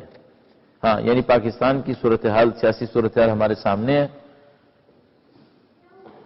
ہماری جوڈیشری ہمارے ایگزیکٹو کو ڈسمس کرتی ہے اور 30 سیکنڈ کے اندر ایک جملہ استعمال کر کے اس کو ریسٹور بھی کر دیتی ہے۔ صحیح ہے؟ تو ہمیں سوال کرنا ہوتا ہے کہ بھائی اس کو تم نے ڈسمس کرنا تھا یا نہیں کرنا تھا؟ تو وہ جواب میں کیا کہے گا کہ ڈسمس کرنا تھا ایک مصلحت کی خاطر اور ریسٹور کرنا تھا ایک اور مصلحت کی خاطر۔ صحیح؟ یہ پاکستان کا پولیٹیکل سینیریو ہے۔ اس میں ملت جعفریہ کا کردار کیا ہونا چاہیے؟ ایک وہ ہے جو ہونا چاہیے، انہوں نے بہت اچھا کیا، لکھا ہے کیا ہونا چاہیے۔ ہونا ہی چاہیے تھا، ہمیں پاکستان کا محافظ بن جانا چاہیے تھا، ہونا ہی چاہیے تھا کہ اس ملک کو ہمارے وجود سے ترقی مل جانی چاہیے تھی۔ کیوں؟ اس کی وجہ یہ کہ اس کے بنانے میں ہم نے بہت انویسٹمنٹ کی، اس پر ہماری بہت ساری ریسورسز لگی تھیں۔ تو جو ہونا چاہیے تھا وہ یہ کہ ہمیں پاکستان کے مسائل میں پاکستان کو بنانے والا ہونے کے ناطے، کیونکہ ہم نے اس کے بننے میں ایک رول پلے کیا تھا، تو اس کی ڈیولپمنٹ کے اندر، اس کی پروگرس کے اندر بھی ہمیں رول پلے کر لینا چاہیے تھا۔ اگر اس کے اندر کوئی سیگمنٹ خراب ہو رہا تھا تو اس کو ہمیں تھوڑا سا امپروو کر لینا چاہیے تھا۔ لیکن پرابلم یہ ہوئی کہ ہم اس رول سے نیچے آئے، ہم نے ڈیمانڈ ہی نہیں کیا۔ حقیقت میں آپ کو بتاؤں، میں نے غور کیا ہے تھوڑا بہت کہ لاسٹ 60 ایئرز میں ہم نے پاکستان میں کیا کیا ہے۔ آپ یقین فرمائیے آفیشیلی ہم نے جب بھی کوئی ڈیمانڈ کیا، صرف ایک کام ڈیمانڈ کیا جو ہمارا نیچرل رائٹ تھا، جس کو ہمیں ڈیمانڈ کرنے کی ضرورت ہی نہیں تھی۔ یعنی بالکل ایسے ہی ہے جیسے میں کسی ملک میں جاؤں، اس کا فرسٹ کلاس سٹیزن ہوں، اور میں وہاں جا کر کہوں کہ مجھے سانس لینے کی اجازت دی جائے۔ یہ آپ کا نیچرل رائٹ ہے۔ اس کو آپ مانگ کیوں رہے ہیں؟ یہ آپ کا نیشنل رائٹ ہے. ہم نے 60 سال میں صرف ایک ڈیمانڈ آفیشلی اوپر بھیجی ہے، وہ کیا ہے؟ ہمیں عزاداری کی اجازت دی جائے. بھائی یہ ہمارا نیشنل رائٹ ہے. ہم فرسٹ کلاس سٹیزن ہیں، کوئی سیکنڈ کلاس سٹیزن نہیں ہے اس ملک کے اندر.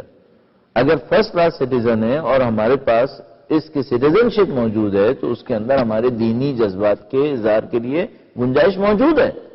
اب ہم جاتے ہیں دوسروں سے کہتے ہیں کہ جو رائٹ ہمیں کانسٹیٹیوشن نے دیا ہوا ہے ہمیں وہ دیا جائے. ٹھیک ہے بات؟ یہ تو آپ کو کانسٹیٹیوشن رائٹ ہے، نیشنل رائٹ ہے.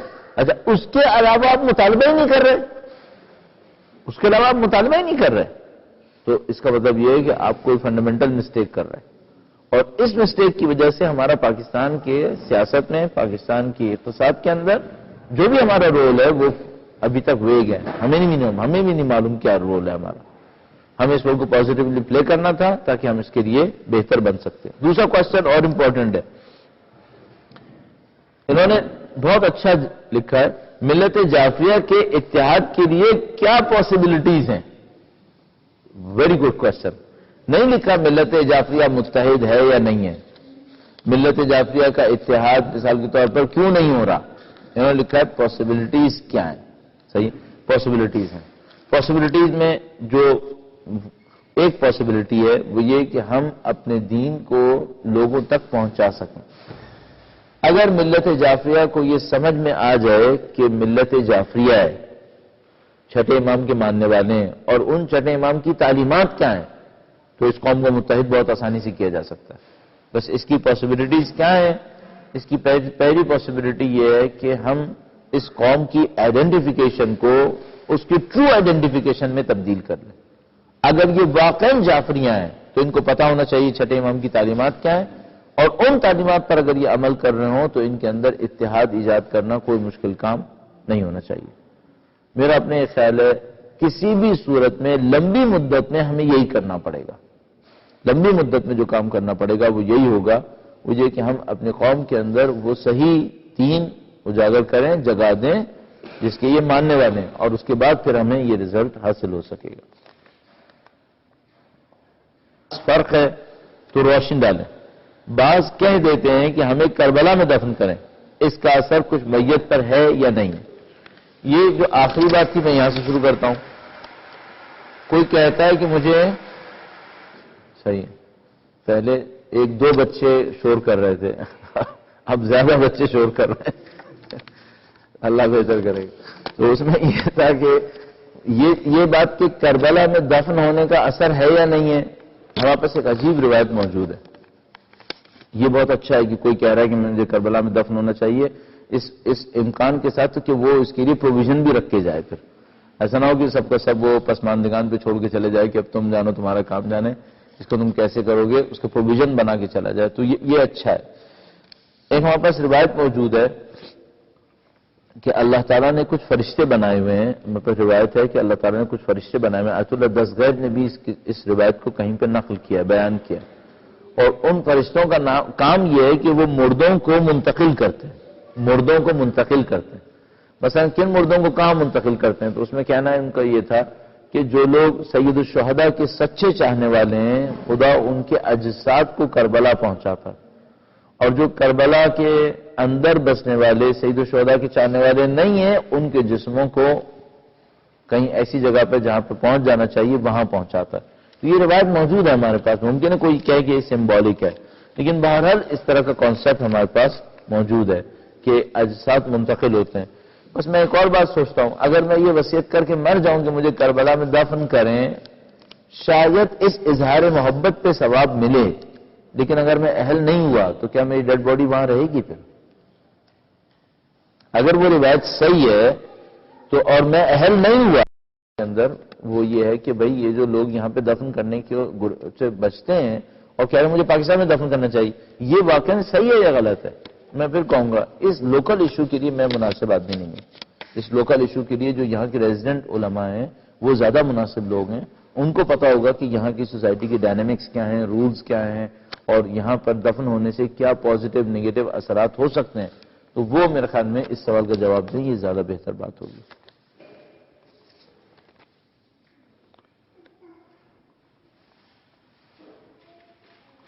Ikha, do you think bringing back gold standard in currency is better than current system like Ron Paul says? ہاں میرا اپنا یہ خیال ہے کہ ہم کسی بھی مجبوری کی وجہ سے نہ صرف گولڈ سسٹم پہ شاید بارٹر ٹریڈ کے اوپر واپس جائیں گے. میرا اپنا یہ خیال ہے. میں ایسی مثال میں عرض کر رہا ہوں، وہ یہ ہے کہ ایرانیوں کے اوپر جب یہ ایمبارگو لگا اور ان کے اوپر ریسٹرکشن لگی تو وہ اب کوئی دنیا کا بینک ان کے بینکنگ سسٹم کو قبول کرنے کو تیار نہیں ہو رہا. اور یعنی اس کی پیک یہ تھی، غور سے دیکھیے گا اس کو، یو اے ای نے ایرانی بینک کے سوئفٹ کوڈ کو ڈینائی کر دیا. یو اے ای نے پھر بعد میں نے سنا ریلیکسیشن دے دی. سوئفٹ کوڈ کو ڈینائی کر دیا. یعنی مثلا میں اگر پاکستان حبیب بینک میں یہاں سے پیسہ بھیجنا چاہتا ہوں تو مجھے سوئفٹ کوڈ یوز کرنا ہوگا. یو اے ای نے ایرانیوں بینک کے سوئفٹ کوڈ کو کہہ دیا کہ یہ آئیڈینٹیفائڈ کوڈز نہیں ہیں. ٹھیک ہے، تو انہوں نے بینکس کو باہر نکال دیا. اب بینکس کو باہر نکال دیا، اب ٹریڈ کیسے ہوگی؟ کوئی ایل سی نہیں کھلے گی، کوئی ٹرانزیکشن نہیں ہوگی. تو ایرانیوں نے یہ کہا کہ بھائی ہمیں ایل سی ٹرانزیکشن چاہیے ہی نہیں. آپ کیا کہنے، آپ بارٹر ٹریڈ کے اوپر آ جائیں، ہم آپ کو تیل دیں گے، آپ ہمیں گندم دے دیں، معاملہ ختم. صحیح. اچھا، یہ کام ہر اس وقت ہوتا ہے جب کرنسی کی ویلیو ان آئیڈینٹیفائڈ ہو جائے. مثلا 1930 میں جب ریسیشن آیا تھا تو کرنسی کی ویلیو ان آئیڈینٹیفائڈ ہو گئی تھی. چونکہ ان آئیڈینٹیفائڈ کرنسی ہو جاتی ہے تو پھر جس چیز کی ویلیو آئیڈینٹیفائڈ ہو اس سے ٹریڈ شروع ہو جاتی ہے. مثال کے طور پر بولیویا کے اندر، اور جو مجھے یاد آتا ہے بولیویا کے اندر، برازیل کے اندر بھی ہائپر انفلیشن رہا ہے. ہائپر انفلیشن کا مطلب یہ ہے کہ پر اینم 100% سے زیادہ انفلیشن ہے. یعنی آج یہ چیز اگر 10 روپے کی ہے تو اگلے سال اس ٹائم کے اوپر یہ 20 روپے کی ہو جائے گی. تو ہائپر انفلیشن میں آ جاتے ہیں. اور یہ بھی مجھے یاد ہے کہ بولیویا کے اندر ایک ٹائم آیا تھا جب، اس کو ذرا سا قبول کر لیجیے گا دل سنبھال کے، پر ویک ہائپر انفلیشن آ گیا تھا. پر ویک ہائپر انفلیشن تھا. یعنی اس چیز کی قیمت آج 10 روپے، ایک ہفتے بعد 20 روپے، اس کے اگلے ہفتے 40 روپے. ٹھیک ہے. سیم کیس زمبابوے میں بھی ریپیٹ ہوا تھا. زمبابوے میں بھی ہوا تھا. نتیجہ یہ ہوا تھا کہ کرنسی کے اوپر جو ڈیجٹ تھے وہ پڑھے جانے کے قابل نہیں رہے تھے. اسٹرونومیکل فیگرز وہاں پر آ گئی تھیں. ٹھیک ہے. تو یہ جن کنٹریز کے اندر انفلیشن ہائپر انفلیشن میں آ جاتا ہے، ان جگہوں کے اوپر پھر آپ بارٹر ٹریڈ کے اوپر چلے جاتے ہیں چونکہ ان کی ویلیو آئیڈینٹیفائڈ ویلیو نہیں ہوتی ہے. ٹھیک ہے. میرا اپنا یہ خیال ہے، جہاں تک میرا ذہن کہتا ہے، وہ یہ کہ دنیا کو اس اکنامک ریسیشن کے کسی نہ کسی لیول پر جا کر بارٹر ٹریڈ پہ آنا پڑے گا. چونکہ ہمارے ملکوں کی جو کرنسی کی ویلیوز ہیں وہ ان آئیڈینٹیفائڈ ہو جائیں گی، اور اس صورت میں صرف ہمارے پاس کچھ اسٹینڈرڈز رہ جائیں گے جیسے گولڈ ہے یا مثال کے طور پر اس ٹائپ کی چیزیں. تو یہ کہنا کہ یہ بات صحیح ہے یا نہیں ہے، میرا اپنے خیال ہے کہ صحیح ہے، بلکہ اس سے زیادہ دور جانا پڑے گا. ہماری مجبوری بھی بن جائے گی یہ کہ ہم گولڈ کو اتنی ویلیوز دیں گے.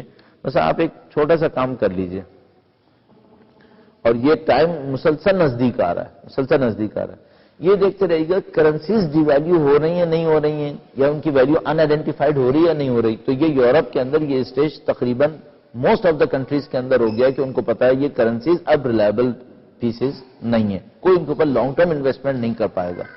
اچھا، اس کی ایک نشانی یہ ہوتی ہے کہ ان کنٹریز کی بوروئنگ ریٹ جو ہوتی ہے وہ بہت زیادہ بڑھ جاتی ہے. بوروئنگ ریٹ بہت زیادہ بڑھ جاتی ہے. اس کی ایک چھوٹی سی مثال جو تھی وہ آپ کو گریس کے اندر نظر آئی تھی. یورپ کا جو سسٹم ہے اس کے اندر لگ بھگ 14% سے اوپر اگر کوئی لون پے کرے، 14% سے زیادہ اگر کوئی انٹرسٹ پے کرے تو وہ اچیویبل نہیں ہے. یورپ کے اسٹینڈرڈز کے اندر ہمارے ملک میں تو بہت آسانی سے اچیویبل ہے کیونکہ ہمارا انفلیشن بہت ہائی ہے. ٹھیک ہے. تو ہمارے ہاں جو بینکس دے رہے ہوتے ہیں لوگوں کو وہ معمولاً 20% کے اوپر دے رہے ہوتے ہیں، معمولاً 20% کے اوپر دے رہے ہوتے ہیں. اور آپ کو پتہ ہی ہے کہ کریڈٹ کارڈز جو ہیں وہ تقریباً 42% کے اوپر دے رہے ہوتے ہیں، 42% انٹرسٹ کے اوپر دے رہے ہوتے ہیں. پر منتھ 2.5% ہوتا ہے. تو وہ ایٹ دی اینڈ جا کر ان کو 42% کیونکہ کمپاؤنڈ بھی ہوتا ہے وہ. تو یورپ کے اسٹینڈرڈز میں 14% سے زیادہ اگر کوئی آپ کو پروفٹ چاہیے تو جو دینے والا آپ کو دے گا وہ فراڈ کرے گا آپ کو. کیوں؟ نارملی وہ کوئی ایسا بزنس نہیں کر پائے گا جس میں ساری لیگل ریکوائرمنٹس کو پورا کرنے کے بعد آپ کو 14% دے اور اس کا بزنس رن کرے. صحیح ہے. گریس نے اس کو ٹچ کر لیا تھا، یونان نے اس کو ٹچ کیا تھا کہ وہ 14% کے اوپر جا رہے تھے. صحیح ہے. اس کا مطلب کیا تھا؟ اس کا مطلب ہے یہ اس کو ہم کیا کہتے ہیں؟ اس کو ہم کہتے ہیں یہ جنک ہے یہ. اس کا مطلب یہ ہے کہ اس پیس کے اندر انویسٹمنٹ کرنے کا مطلب یہ ہے کہ آپ نے ایک فضول چیز کے اندر انویسٹمنٹ کر ڈالی ہے. ٹھیک ہے. اچھا، یہ اس بات کی نشانی ہے کہ یورپین کرنسیز جنگ کی طرف گئی تھیں اور کم سے کم ایک کنٹری جو تھا وہ چلا گیا تھا. صحیح. لمبی مدت میں اگر یہ ہونے لگے تو لوگ کیا کرتے ہیں؟ پھر کرنسیز میں انویسٹمنٹ نہیں کرتے بلکہ وہ کوئی اور آلٹرنیٹ لے رہے ہوتے ہیں اس کی جگہ. اچھا، اب آلٹرنیٹ میں جب میں کرنسی کہہ رہا ہوں تو اس کے اندر شیئرز بھی شامل ہو جاتے ہیں اور اس کے اندر گورنمنٹ کے جو سیکورٹی بانڈز ہوتے ہیں وہ بھی شامل ہو جاتے ہیں. آلٹرنیٹ میں سیکنڈ آلٹرنیٹ آتا ہے آپ کے پاس منرلز، اور جو جیسے پریشس منرلز ہوتے ہیں ان کے اندر آپ انویسٹمنٹ کر رہے ہوتے ہیں، جیسے گولڈ، پلیٹینم اور فلاں ان کے اندر. اچھا، اگر خدا نہ کرے نعوذ باللہ اگر یہ بھی کولیپس کرنے لگے تو پھر آپ کس میں کرتے ہیں؟ تو پھر آپ کرتے ہیں نوادرات کے اندر. مثلا آرٹ پیس، تو یہ 5 ملین پاؤنڈ کا یہ آرٹ پیس ہے، اس میں نوادرات میں کیا جاتا ہے چونکہ ان کی ورتھ جو ہوتی ہے وہ ہنڈریڈز آف ایئرز پہ ہوتی ہے، 1-2 سال کے اوپر نہیں ہوتی. فائنلی یہ ہوتا ہے کہ نوادرات کی قیمت پے کرنے کے لیے کوئی باقی نہیں رہتا.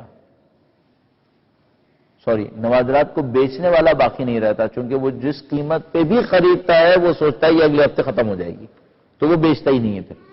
صحیح ہے. یہ فائنل کولیپس ہوتا ہے. ادھر آ کر پھر آپ پہ بارٹر ٹریڈ کر رہے ہوتے ہیں، بلکہ اس سے تھوڑا پہلے شروع ہو چکے ہوتے ہیں. تو جس دن آپ گولڈ کی پرائس کو بہت شوٹ ہوتا دیکھیں آپ کا الارم بج جانا چاہیے، اور جیسے ہی شوٹ ہونے کے بعد نیچے گرتا دیکھیں اس کا مطلب ہے پانی سر پہ سے گزر چکا ہے، گولڈ کولیپس کرنے والا ہے. بس آپ کے سامنے 2 لیول آئیں گے. ایک دفعہ ہوگا کرنسی کی ویلیو اوپر جاری ہوگی، اس کا کچھ نہیں پتا کہ کیا ہوگا.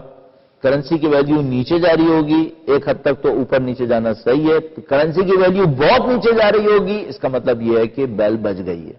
ٹھیک ہے. پھر ایک کنٹری کی نہیں، بہت ساری کنٹریز کی کرنسی کی ویلیو نیچے جا رہی ہے.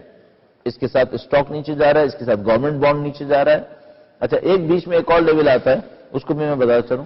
ایک ٹائم آتا ہے کرنسی نیچے جا رہی ہوتی ہے، گورنمنٹ بانڈ اوپر آ رہا ہوتا ہے.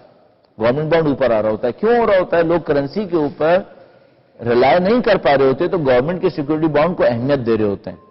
اس وقت گورنمنٹ سیکورٹی بانڈ اوپر جا رہا ہوتا ہے، پھر آہستہ آہستہ گورنمنٹ بانڈ پیک کو ٹچ کرنے کے بعد نیچے آ رہا ہوتا ہے، گولڈ اوپر جا رہا ہوتا ہے. پھر گولڈ پیک کو ٹچ کر کے جب نیچے آنے لگتا ہے اس کا مطلب یہ ہے کہ فل ڈیزاسٹر، کیٹاسٹرافک ریزلٹس آنے والے ہیں. اس وقت گولڈ پیک پہ جا رہا ہے. کچھ عرصے کے بعد یہ پیک کو ٹچ کرے گا اور جس دن نیچے آنا شروع ہوا اور دھڑام سے بیٹھا وہ پھر کیٹاسٹرافک ریزلٹس دے گا. بہت برا دن ہوگا، جس کو آپ لوگ ڈومز ڈے کہتے ہیں، کیا کہتے ہیں، سب اس دن ہو جائے گا. گولڈ کتنا اوپر جائے گا یہ بڑا کوشچن ہے. اچھا، اس میں ہوا یہ کہ جب ایرانیوں نے بارٹر ٹریڈ شروع کیا تو گولڈ کی ویلیو اور بڑھ گئی، کیونکہ لوگوں نے دیکھا کہ ایرانی اس کا مطلب یہ ہے کہ اپنے تیل کے بدلے میں گولڈ لینے کو تیار ہے. صحیح ہے. یہ یعنی مشکل یہ ہو رہی ہے کہ یہ لوگ خود پش کر رہے ہیں کہ ایسے ہی ہو جائے اپنی مصلحتوں کی خاطر. مثلا یہ جو یورپ نے ان کے اوپر پابندی لگائی، اس نے ایران کو پش کیا کہ وہ بارٹر ٹریڈ کی طرف چلا جائے. اس کا مطلب ہے ان کی کرنسیز اور بیٹھ جائیں گی اب اس میں، اور انہوں نے اپنی سیاسی مصلحتوں کی خاطر اس کام کو کیا تھا. تو یہ اپنی موت کو اپنے ہاتھوں دعوت دے رہے ہیں. خود بخود ایسا ہو رہا ہے کہ یہ اس طرف جا رہے ہیں. اچھا، اب یہ کوشچن نہیں ہے، یہ پوری کاپی ہے. اب اس میں پڑھنے میں بہت ٹائم لگے گا، اس لیے میں اس کو ابھی رکھ دیتا ہوں کہ ہم کہاں تک پہنچ پائیں گے. ابھی ہمارے پاس 4 بجنے میں 10 منٹ ہے. لکھا ہے پاکستان میں کیا شیعہ کا حل لبنان کی طرح ہے کہ ہم حزب اللہ کی طرح گروپ بنا کر اپنا دفاع کریں، یا ہماری سچویشن الگ ہے؟ ہماری ڈیموگرافکس لبنان سے بہت مختلف ہیں. ہمارے ڈیموگرافکس کا لبنان سے کوئی مقایسہ نہیں ہے. اگر لبنان سے کسی کا مقایسہ صحیح ہو تو وہ عراق ہے، ہم نہیں ہیں. ان کا مقابلہ دونوں کا صحیح ہے. اگر آپ عراق کو دیکھیں، نارتھ میں کردستان، سینٹر میں سنی پاپولیشن اور ساؤتھ کے اندر شیعہ پاپولیشن. اور اگر آپ لبنان چلے جائیں تو وہاں پر بھی سین کو آپ تقریباً ایسے ہی پائیں گے، اسی طرح بٹا ہوا. اور ساؤتھ میں شیعہ ہیں کہ جو اسرائیلیوں سے لڑ رہے ہیں. کم سے کم ہم ایسے نہیں ہیں، ہم بہت بکھرے ہوئے ہیں. مثال کے طور پہ میں صرف کراچی کی مثال دوں گا. کراچی کی آبادی 1.5 کروڑ سے اوپر ہے، 15 ملین سے اوپر ہے. اس 15 ملین میں ہم لوگ اراؤنڈ 3 ملین ہوں گے، اور وہ 3 ملین کس بری طریقے سے پھیلے ہوئے ہیں یا اچھے طریقے سے پھیلے ہوئے ہیں خدا جانتا ہے. بہت کم ریجنز ایسے ہیں جن کو ہم فلی کنسنٹریٹڈ شیعہ کہیں گے, وہ بھی پیچز کی صورت میں. تو یہ لبنان نہیں ہے, کم از کم ہرگز نہیں.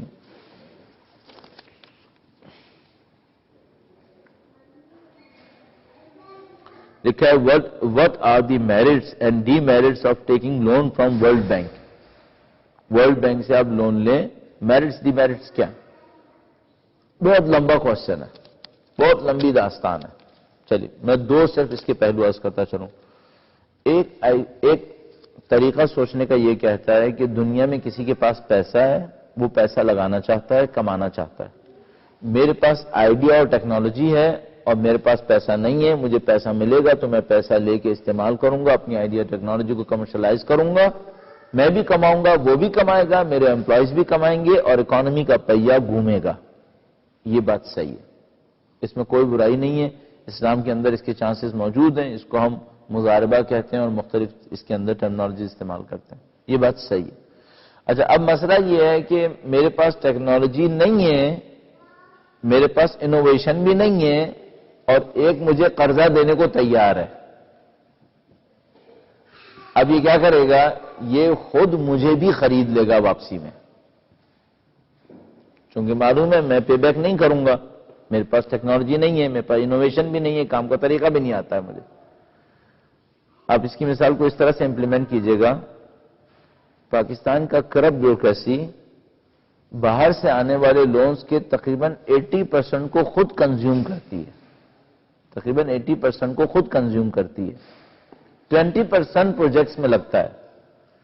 اب اس کو پیسے بھی واپس کرنے ہیں, اس کے اوپر لون بھی واپس کرنا ہے, اپنی پبلک کو دینا بھی ہے, اور یہ ساری کام چند سالوں کے اندر انجام دینے, اور 80% کھایا جا چکا ہے. اس کا مطلب ہے کوئی چانس نہیں ہے کہ یہ لون کی خاطر دیا گیا ہے, یہ لون کسی پولیٹیکل بینیفٹ کی خاطر دیا گیا ہے. یہ ورلڈ بینک کا کیس ہے. ورنہ کوئی کمرشل لون دینے والا اس بات کو کیسے برداشت کر سکتا ہے کہ 80% لون یا 70% لون کہیں بیچ میں ہی ختم ہو جائے, اور جو پروجیکٹ جس کے لیے لون لیا گیا ہے اس کے اوپر 20 سے 30% خرچ ہوگا. یہ کوئی برداشت نہیں کرے گا, اور یہ برداشت کر رہے ہیں. اس کا مطلب ہے ان کو پتا ہے کہ یہ لون پولیٹیکل بینیفٹس کی خاطر اور پولیٹیکل انٹرسٹ کی خاطر دیے جاتے ہیں. اچھا, ایک اور بات بتاتا چلوں. پاکستان نے جتنے بھی ورلڈ بینک سے لون لیے ہیں, اب میں ان میں سے کسی ایک ادارے کے بارے میں کنفیوز ہو رہا ہوں, یا آئی ایم ایف ہے یا ورلڈ بینک ہے, ان میں سے کسی ایک ادارے کے ساتھ جتنے بھی لون لیے ہیں ان سب کی جو بھی ٹرمز پوری کی ہیں, سب 5 سال میں ہم واپس کریں گے. ایک اسکیم کے تحت لون لیا گیا ہے, 5 سال اس کی مدت ہے, 5 سال میں یہ ہوگا. صحیح. آج تک کبھی ان میں سے کسی ایک ادارے کی رپورٹ ہے, آج تک کبھی پاکستان نے وہ کام پورا نہیں کیا ہے. صحیح ہے. ان میں سے ایک ادارے کی رپورٹ تھی میرے پاس, اس میں یہ تھا کہ پاکستان ہماری انسٹیٹیوشن کا وہ کلائنٹ ہے جس نے آج تک کبھی بھی اپنی اسکیم کو اینڈ تک نہیں پہنچایا ہے. صحیح ہے. آپ ایک دفعہ کسی بینک سے لون لیں اور اس کی اسکیم کو اینڈ تک نہ پہنچائیں, پھر دوسری دفعہ لون لے کے دکھا دیں, اور یہ پھر بھی دے رہا ہے. آپ سمجھ لیں کیوں دے رہا ہوگا. How does media affect our daily life? If it does, how could we get away from it? میرے خیال میں آخری راستہ جو مجھے پتا ہے وہ یہ کہ آپ you must get away from it. بس یہی ایک راستہ, مجھے اس کے علاوہ اور کوئی راستہ نہیں پتا. ٹھیک ہے. اچھا, یہ افیکٹ کیسے کرتا ہے؟ بہت سادہ. وہ یہ ہے کہ میں ابھی آپ سے ایک مثال دیتا ہوں. فرض کریں کہ ایک سیٹرڈے ایک کلاس ہو رہی ہے, سیٹرڈے اسکول کی ایک کلاس, جیسے ہمارے یورپ امریکہ میں مشہور ہے. سیٹرڈے اسلامک سینٹر ہے, وہاں پہ ایک کلاس ہو رہی ہے, اور اس کلاس کے اندر ایک صاحب آئے ہیں, بہت خوبصورت, بہت اچھے لباس پہنے ہوئے ہیں, داڑھی بالکل صاف کی ہوئی ہے. صحیح ہے. اور ایک صاحب آئے ہوئے ہیں میری طرح اول جلول سے لباس پہنے ہوئے ہیں, شکل میں بھی اچھے نہیں ہیں, اور داڑھی بہت اچھی کی ہوئی ہے انہوں نے. بچے کس سے پسند کریں گے؟ بچے خود بخود اس پہ اٹریکٹ ہو جائیں گے جس کی شکل صورت اچھی ہوگی, جس کے کپڑے اچھے ہو جائیں گے. یہ میڈیا ہے. صحیح ہے. اس کا مطلب کیا ہے؟ لگے ہاتھوں میں نے یہ بھی کہہ دیا کہ سیکنڈری اسکول میں پڑھانے والوں کے اوپر اچھی طرح سے غور کر لیجیے گا، کہیں ہمارے بچے ہائی جیک نہ ہو جائیں، ہم لوگ مارے جائیں گے. ہم نے ایک اسکول کھولا، پرائمری لیول کا اسکول تھا، 5-6 سال پہلے کھلا، ہر سال ایک کلاس بڑھاتے ہوئے اب ہم کلاس 7 تک آئے. سارا اسٹاف خواتین پر مشتمل ہے، تقریباً 70 فیکلٹی ہے، 850 اسٹوڈنٹس ہیں اس کے اندر، 65-70 ہمارے پاس فیکلٹی ہے. پہلے دن سے ایک کوشچن آیا ہے، وہ یہ کہ آیا ٹیچرز کو پردہ کروانا ہے؟ اگر کوئی بے پردہ ٹیچر پڑھانے آ جائے تو کیا ہوگا؟ صحیح ہے، آپ کو پروٹوکول سیٹ کرنا ہے. پہلے دن سے طے کیا گیا کہ بھائی ایسا ہے کہ ٹیچر کے لیے پردے دار ہونا ضروری ہے، بے پردہ کوئی ٹیچر ہماری کلاس میں نہیں پڑھائے گی. صحیح ہے، یہ طے ہو گیا. اچھا، اب ایس او پی بننا ہے. ایس او پی بننا ہے ہائرنگ کا. صحیح، اس میں کمیٹی کو یہ بتانا ہے کہ اگر کوئی ایپلیکینٹ، کوئی آئے ہیں، انہوں نے اپنا سی وی دیا ہے، اپلائی کیا ہے اسکول کے لیے، اور وہ بے پردہ آئی ہیں، اب پروسیجر کیا ہے؟ نمبر 1، کیا یہ ہے کہ جیسے ہی کوئی بے پردہ ایپلیکینٹ آئے اس کے نام کو اسٹک کیا جائے، اس سے کہ آپ کا انٹرویو نہیں ہوگا، آپ واپس جائیں؟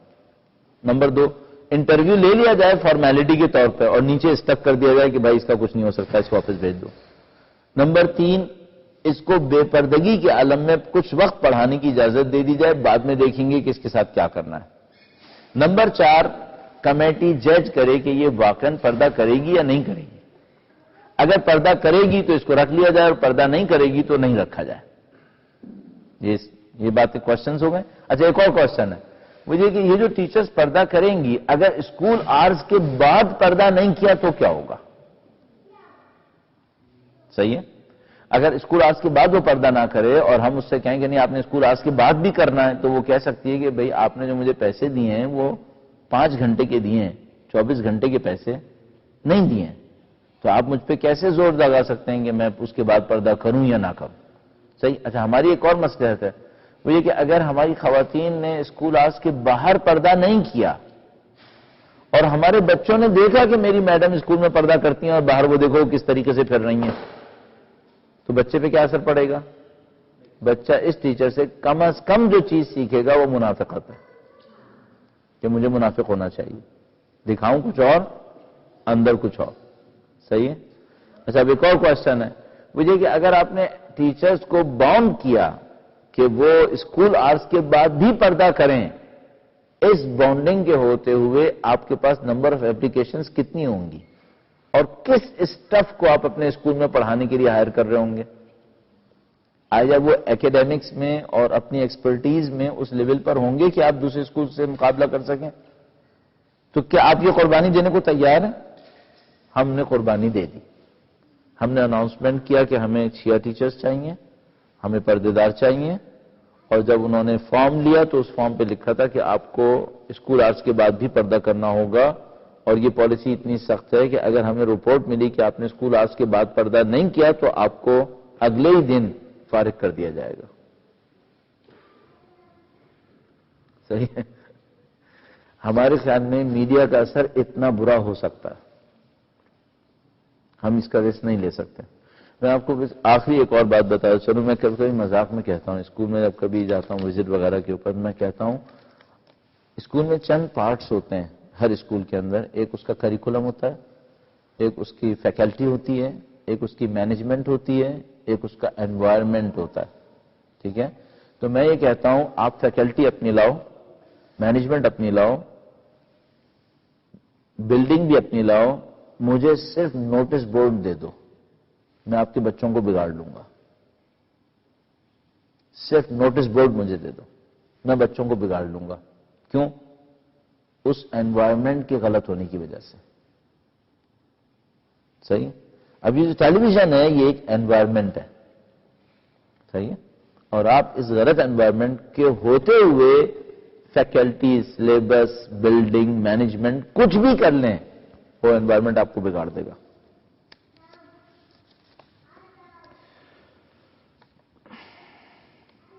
اچھا، اب یہاں سے وہ کوشچن شروع ہوئے ہیں جو ہمارے اسپیچز کے شروع ہونے کے بعد لکھے گئے ہیں. ٹھیک ہے نا، اس میں سے وہ پوائنٹس آ رہے ہیں، وہ پوائنٹ پہلا آنا شروع ہوا ہے جو اسپیچ کو دیکھتے ہوئے جو اب تک کے آنسرز ہیں ان کو دیکھتے ہوئے ہوا ہے. اچھا ان کوشچنز کی تعداد بھی کم نہیں ہے, یہ ہے صحیح. ابھی اگر میں ان تمام کوشچنز کو جواب دوں گا تو میرا ایک رف ایسٹیمیٹ ہے کہ ہم کم از کم بھی آدھا گھنٹہ لگا دیں گے اور ٹھیک ہے. تو ابھی ہمیں سوچنا ہے کہ ہمیں یہیں پہ ختم کر لینا چاہیے چونکہ 4 بج گئے میں سے, یا ہمارے پاس اور آپشن کیا ہے. میں ایک اور آپشن کے طور پہ لیتا ہوں 15 منٹس ہم زیادہ سے زیادہ اور چلاتے ہیں, ٹھیک ہے. میں بھی اپنے سر پہ گرمی احساس کر رہا ہوں ابھی بھی, تو آپ بھی یقیناً گرم ہو گئے ہوں گے, ٹھیک ہے. بولنے والوں کو احساس کم ہوتا ہے اور مجھے ہو رہا ہے, اس کا مطلب آپ کو بہت زیادہ ہو رہا ہوگا. تو اس لیے ہے کہ میں اس کو 15 منٹس تقریباً اور کرتا ہوں, اس کے بعد پھر ختم کرتے ہیں. درود بھیجیں محمد و آل محمد پر.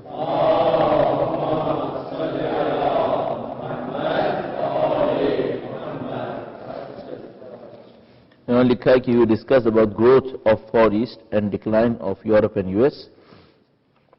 Where do you see Pakistan using all those indicators. ہمارے پاکستان میں خوبی یہ ہے کہ یہ موسٹ انپریڈکٹیبل کرکٹ ٹیم رکھتا ہے. جیف بائیکٹ اس کے بارے میں بہت کہتا ہے. وہ کہتا ہے کہ اس کی cricket team the most unpredictable cricket team ہے, صحیح ہے. اور میرا اپنے خیال ہے پورا پاکستان ایسا ہی ہے. اگر اس کو صحیح طریقے سے کوئی چلا دے تو اس کا فیوچر بہت عجیب ہے. اس قوم کے اندر پوٹینشیل بے تحاشا ہے. اسی خاطر ساری سپر پاورز اس کے اوپر محنت کرتی ہیں کیونکہ اس کو یوز کیا جا سکتا ہے. اس کے اندر پوٹینشیل بے تحاشا ہے. اور اگر اس کو ستیاناش مارنے پر آ گئے تو پھر یہ پوری مشین ہے تباہی کی, صحیح ہے. تو اگر کوئی پاکستان کی پوٹینشیل کو استعمال کرنے دے اور یہ چل پڑے صحیح راستے کے اوپر. میں ایک چھوٹی سی مثال عرض کروں آپ کی خدمت میں. ہمارے پاس ایک پورٹ ہے کراچی, ایک پورٹ ہم نے بعد میں بنائی پورٹ قاسم, اور ایک پورٹ اور تھی جو 40 سال سے ایجنڈا میں ہے کہ بننی ہے, کہ جو کیا نام ہے, گوادر پورٹ, ٹھیک ہے. اچھا اب یہ گوادر پورٹ مشرف کے زمانے میں بننا شروع ہو گئی, ابھی تک کمپلیٹ نہیں ہو پائی ہے. کچھ اس کے برتھس نے کام کرنا شروع کر دیا ہے. اچھا یہ ایجنڈا کتنا پرانا ہے؟ یہ ایجنڈا کم از کم بھی 40 ایئرز بیک انڈر ڈسکشن تھا. میں آپ سے ریکارڈ کے تحت بات کر رہا ہوں. کم از کم 40 ایئرز بیک انڈر ڈسکشن تھا کہ گوادر کو پورٹ بننا ہے, صحیح, اور ہم نے نہیں بنائی. اچھا گوادر کو پورٹ اگر بننا تھا تو اس سے پہلے ایک روڈ بننی تھی, جو کراچی سے گوادر تک جائے. اچھا اگر کراچی سے گوادر روڈ بن جاتی تو گوادر کے بعد وہ جاتی سیدھا ایرانی سٹی چابہار کی طرف, اور ہم ایران کے ساتھ 700 کلومیٹر کے فاصلے پہ آ جاتے کراچی سے. جبکہ ابھی ہمیں کہاں جانا پڑتا ہے؟ پہلے ہمیں کوئٹہ جانا پڑتا ہے, پھر کوئٹہ سے تافتان جانا پڑتا ہے, اور وہ راستہ جہنم سے کم نہیں ہے. ہم سب کو پتا ہے کتنا گرم ہے, کیسا رف ہے, یہ سب کچھ ہمیں پتا ہے. اور اگر یہ کوسٹل روڈ بن جاتی تو کراچی سے 700 کلومیٹرز کے اوپر آپ ایران پر ہوتے, آپ مزے سے کوسٹل لائن کے اوپر سفر کر رہے ہوتے اور آپ ایران پہنچ رہے ہوتے بہت کم وقت میں, صحیح ہے. یہ روڈ کیوں نہیں بنی اور وہ پورٹ کیوں نہیں بنی؟ 40 ایئرز تک یہ کام نہیں ہو پایا. اچھا کیا روڈ بنانے کی ٹیکنالوجیکل ایڈوانسمنٹ ہمارے پاس نہیں تھی؟ تو ہمارے پاس تو ایک اور مصیبت ہے. ابھی آنے سے میں چند دن پہلے ایک یونیورسٹی کے اوپر گفتگو کے لیے ایک فورم بنایا گیا. اس فورم میں ہمیں بھی بلایا گیا, تو وہاں پر ایک صاحب نے بہت اچھی ایک مثال دی, بہت اچھی مثال. انہوں نے اپنی پریزنٹیشن کے بالکل اسٹارٹنگ میں لگائی. انہوں نے کہا کہ ہم نے تقریباً 400 سال پہلے شیر شاہ سوری نے روڈ بنائی تھی جس کو ہم جی ٹی روڈ کہتے ہیں, 400 ایئرز بیک. اور وہ جی ٹی روڈ اس وقت کے روڈ کنسٹرکشن اور اس انجینئرنگ کی فیلڈ کا میریکولس پارٹ تھا کہ یہ روڈ کیسے بنی تھی. 400 سال پہلے جی ٹی روڈ بنی تھی, عظیم الشان روڈ تھی, سینکڑوں کلومیٹر کے اوپر گزر رہی تھی اور رف ایریاز میں سے گزرتی اور اپنے کام کو کر رہی تھی, صحیح. یہ ہم نے بنائی تھی لوکل انجینئرز نے. اس وقت ہمارے پاس کوئی یونیورسٹی نہیں تھی, جبکہ یورپین کنٹریز کے پاس اس وقت بھی یونیورسٹیز تھیں, ہمارے پاس کوئی یونیورسٹی نہیں تھی, اور ہمارے لوکل انجینئرز نے یہ کام کیا تھا, صحیح ہے. آج سے تقریباً 20 سال پہلے جبکہ ہمارے پاس 10 انجینئرنگ یونیورسٹیز تھیں, ہمیں صرف کراچی سے اور لاہور کے درمیان ایک موٹر وے بنانی تھی تو ہمیں کورینز کو بلانا پڑ گیا, اور ان کو ہم نے 30 سال کا ٹھیکہ دیا کہ تم 30 سال کے ٹھیکے پر یہ روڈ ہمیں بنا کے دے دو, صحیح ہے. یہ کیا ہو گیا؟ یہ ہماری ایکیڈیمک اور ہماری پریکٹیکل لائف، ان دونوں میں ہمارا رشتہ ٹوٹا ہوا ہے، صحیح، رشتہ خراب ہو گیا۔ کیا وہ جو گوادر کوسٹل ہائی وے تھی اس کی ٹیکنالوجیکل ایڈوانسمنٹ ہمارے پاس نہیں تھی؟ چلو فرض کرو، میں ایزیوم کرتا ہوں کہ نہیں تھی۔ اچھا یہ بھی میں آپ کو بتاتا چلوں کہ اس موٹر وے کے بننے کے بعد سے اب تک بہت ساری موٹر ویز لوکل انجینئرز نے بنائی ہیں، لوکل انجینئرز نے بنائی ہیں۔ کیا ہمارے پاس اس روڈ کو بنانے کے پیسے نہیں تھے اگر ہمیں باہر سے بنوانی تھی؟ یا ہمارے پاس ٹیکنالوجی نہیں تھی اگر ہمیں اندر سے بنوانی تھی؟ اگر اندر نہیں بھی تھا تو کم سے کم اتنے پیسے تو تھے کہ ہم وہاں سے روڈ بنوا لیتے، ہم نے کیوں نہیں بنوائی؟ صحیح۔ اب بہت سادہ سے جواب، میں نے اتنا اس کو کمپلیکیٹڈ کیا، وہ یہ کہ وہ جو ریجن ہے وہ مکران ریجن ہے، صحیح۔ اور اگر آپ کولڈ وار کی اسٹریٹجیز کے اوپر غور کریں، کولڈ وار کی اسٹریٹجیز کے اوپر، تو اور آپ افغانستان سے ایک پرپنڈیکولر گرائیں جو عربین سی کو ٹچ کرتا ہو، تھیوریٹیکل پرپنڈیکولر افغانستان سے گرائیں جو عربین سی کو ٹچ کرتا ہو، تو اس ایریے سے گزرتا تھا، صحیح ہے۔ اس کا مطلب یہ تھا کہ وہ جو رشینز کو الیگزینڈر نے الیکشنز کو ان کا جو کنگ تھا 1890 کے قریب، اس نے نصیحت کی تھی اور اس نے کہا تھا کہ اگر تم کو رشیا سپر پاور دیکھنا ہے تو تمہیں ہاٹ واٹرز تک پہنچنا پڑے گا۔ رشینز کو ہاٹ واٹرز تک پہنچنے کے لیے افغانستان آنا تھا اور نیکسٹ لیول پر اس ریجن سے گزرتے ہوئے ہاٹ واٹرز یعنی عربین سی تک پہنچنا تھا۔ اگر وہ عربین سی تک پہنچتے تو ان کو دو بہت بڑے بینیفٹ ملتے جس کو امریکہ کسی صورت میں برداشت نہیں کر سکتا تھا، لہذا اس زمانے میں انہوں نے ایک ڈاکٹرین دیا اور انہوں نے کہا کہ یہ ریجن ہمارا کورٹ یارڈ ہے، اس میں گھسنے کی ضرورت نہیں کرنا، یہ ہمارا کورٹ یارڈ ہے، صحیح ہے۔ دو بینیفٹ جو رشینز کو ملنے تھے وہ یہ تھا کہ ان کے جو سمندر تھے وہ 6 مہینے سے زیادہ فریز رہتے تھے نارتھ میں ہونے کی وجہ سے۔ اگر ان کو ہاٹ واٹر کی سپلائی مل جاتی بحیرہ عرب سے تو ان کو ایک ایسا پورٹ مل جاتا ہے جو کبھی فریز نہیں ہوتا تھا، 12 منتھس وہ رننگ میں رہتا ہے۔ دوسرا مسئلہ یہ تھا کہ وہ پرشین گلف کے سر پہ پہنچ جاتے اور پرشین گلف سے اس وقت دنیا کا 40% کروڈ آئل گزر رہا تھا، تو وہ امریکہ کی گردن یہاں سے پکڑ لیتے اور اس کو فوراً وہاں پہ سرنڈر کروا دیتے، صحیح۔ امریکہ نے ان دو کو دیکھتے ہوئے ان سے کہا یہ ہمارا کورٹ یارڈ ہے، یہاں سے نہیں گزرنا۔ اور دوسرا کام انہوں نے کیا کہ یہاں انہوں نے بیلسٹک میزائلز لگا دیے، انٹر کانٹیننٹل بیلسٹک میزائلز انہوں نے یہاں پہ لانچ کر دیے۔ اچھا اب آپ کہیں گے بھائی آپ کو کیسے پتا چلا؟ یہ وہ اوپن سیکرٹ ہے جو تھرڈ ورلڈ کے بعد، کولڈ وار کے بعد سب کو پتا ہے کہ یہاں پہ میزائلز لگے تھے، صحیح۔ اور اس کے اوپر بہت سارے پروفس اب خود سب سرچ کر لیجئے تو آپ کو مل جائے گا۔ انہوں نے یہاں پہ میزائل لگا دی، جیسے ہی انہوں نے یہاں پہ میزائل لگائے یہاں پر سویلین کی انٹری جو تھی وہ تقریباً بین ہو گئی۔ سویلین انٹری بین ہونے کا مطلب یہ کہ یہاں پہ پورٹ بنے اور پورٹ پہ روڈ بنے اور روڈ سے ٹرالرز آ رہے ہو جا رہے ہو، اس کی کوئی پاسبلٹی باقی نہیں رہی۔ ایک ملک کے پورٹ نہ بننے کا کتنا سال ضائع ہوا ہے کولڈ وار میں؟ 40 ایئرز۔ اس کی کاسٹ کون پے کرے گا؟ کس نے پے کی؟ صحیح ہے۔ اگر یہ سب کچھ نہ ہو تو پاکستان کا نہیں معلوم کتنا اچھا فیوچر ہے، لیکن مشکل یہ کہ یہ سب ہو رہا ہے۔ اچھا اب اس کے نتیجے میں ایک اور کوشچن ہے، میری ہمت اب ختم ہو رہی ہے، ٹائم بھی ختم ہو رہا ہے، وہ یہ ہے کہ کیا پاکستان ختم ہو جائے گا؟ بھائی آپ کہیں گے بھائی اتنی بری بری خبریں ہو گئی تو کیا پاکستان ختم ہو جائے گا؟ میں نے افریقہ میں ٹریولنگ کی ہے اور پاکستان سے گرے پڑے کتنے ہی ملکوں کو چلتے دیکھا ہے، یہ بھی چلے گا، ایسا نہیں ہوگا کہ یہ ختم ہو جائے گا، یہ بھی چلے گا۔ ابھی لوڈ شیڈنگ 8 آورز تھی، پھر لائٹ 8 آورز آئے گی، زیادہ سے زیادہ یہ ہوگا، صحیح ہے۔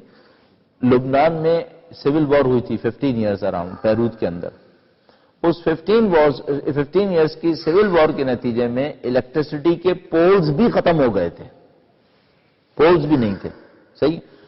پورا بیروت پھر بھی چل رہا تھا، کیسے چل رہا تھا؟ جنریٹرز پہ، صحیح۔ بہت غلط مستقبل ہوگا تو یہ ہوگا کہ ہم جنریٹرز پہ چلیں گے، صحیح۔ اپنے اپنے لوکیلٹیز بنائیں گے۔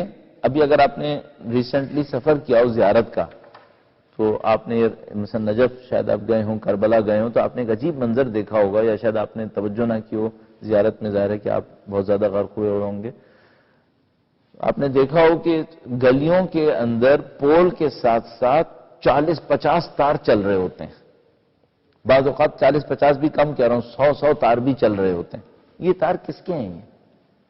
بھئی اگر بجلی کے کھمبے کا تار ہے تو 5 تار، 6 تار، 10 تار، اس سے زیادہ تھوڑی چلتے ہیں. یہ جنریٹر کے وائرز ہیں جو لوگوں کو سپلائی دے رہے ہیں. صحیح؟ لوکل جنریٹرز ہیں جو اپنے اپنے ایریاز کے اندر لوگوں کو سپلائیز دے رہے ہیں. یہ ہوتا ہے.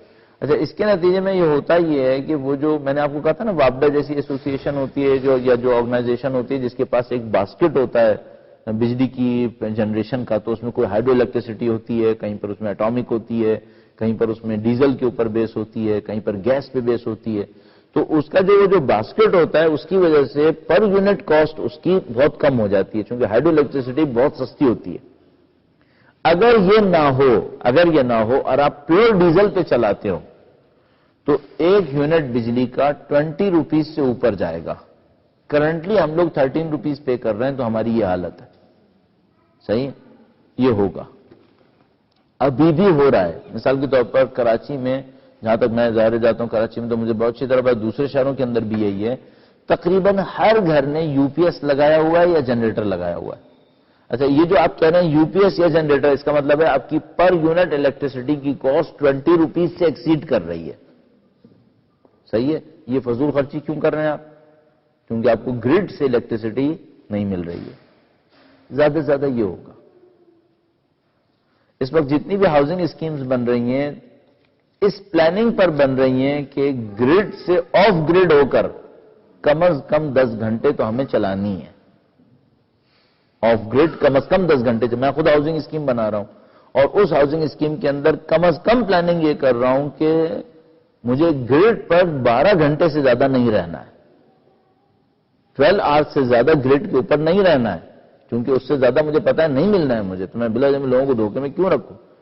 تو مجھے آف گریڈ کم از کم 12 آورز کی پلاننگ کرنی پڑے گی. یہ ہوگا. لیکن سارا مسئلہ یہ ہوتا ہے کہ اگر جنریٹرز کے اوپر بننے والی بجلی سے انڈسٹریز چلنے لگیں تو پھر جو پروڈکشن آئے گی اس کی کاسٹ کیا ہوگی، اور اس پروڈکٹ کو لینے کے لیے پبلک کتنی رہ جائے گی، تو پھر مارکیٹ کا کیا ہوگا، اور وہ پھر پوری چین جو آپ کے ذہن میں آ گئی ہوگی. بہرحال آپ لوگوں کی بہت سارے سوالات ابھی بھی باقی ہیں، لیکن یہ ہے کہ ٹائم کی ایک لمٹ ہوتی ہے، اس سے زیادہ آپ نہیں جا سکتے. اور یہ بہت بڑا سوال، وہ بھی ظاہر ہے کہ بہت بڑا کوشچن مارک باقی ہے. تو انشاءاللہ خدا نے چاہا تو کبھی اور ان باتوں میں سے کچھ کو ڈسکس کریں گے. آپ کے صبر و تحمل سے سننے کا بہت شکریہ. خدا انشاءاللہ توفیقات نصیب فرمائے. درود بھیجیں محمد و آل محمد پر.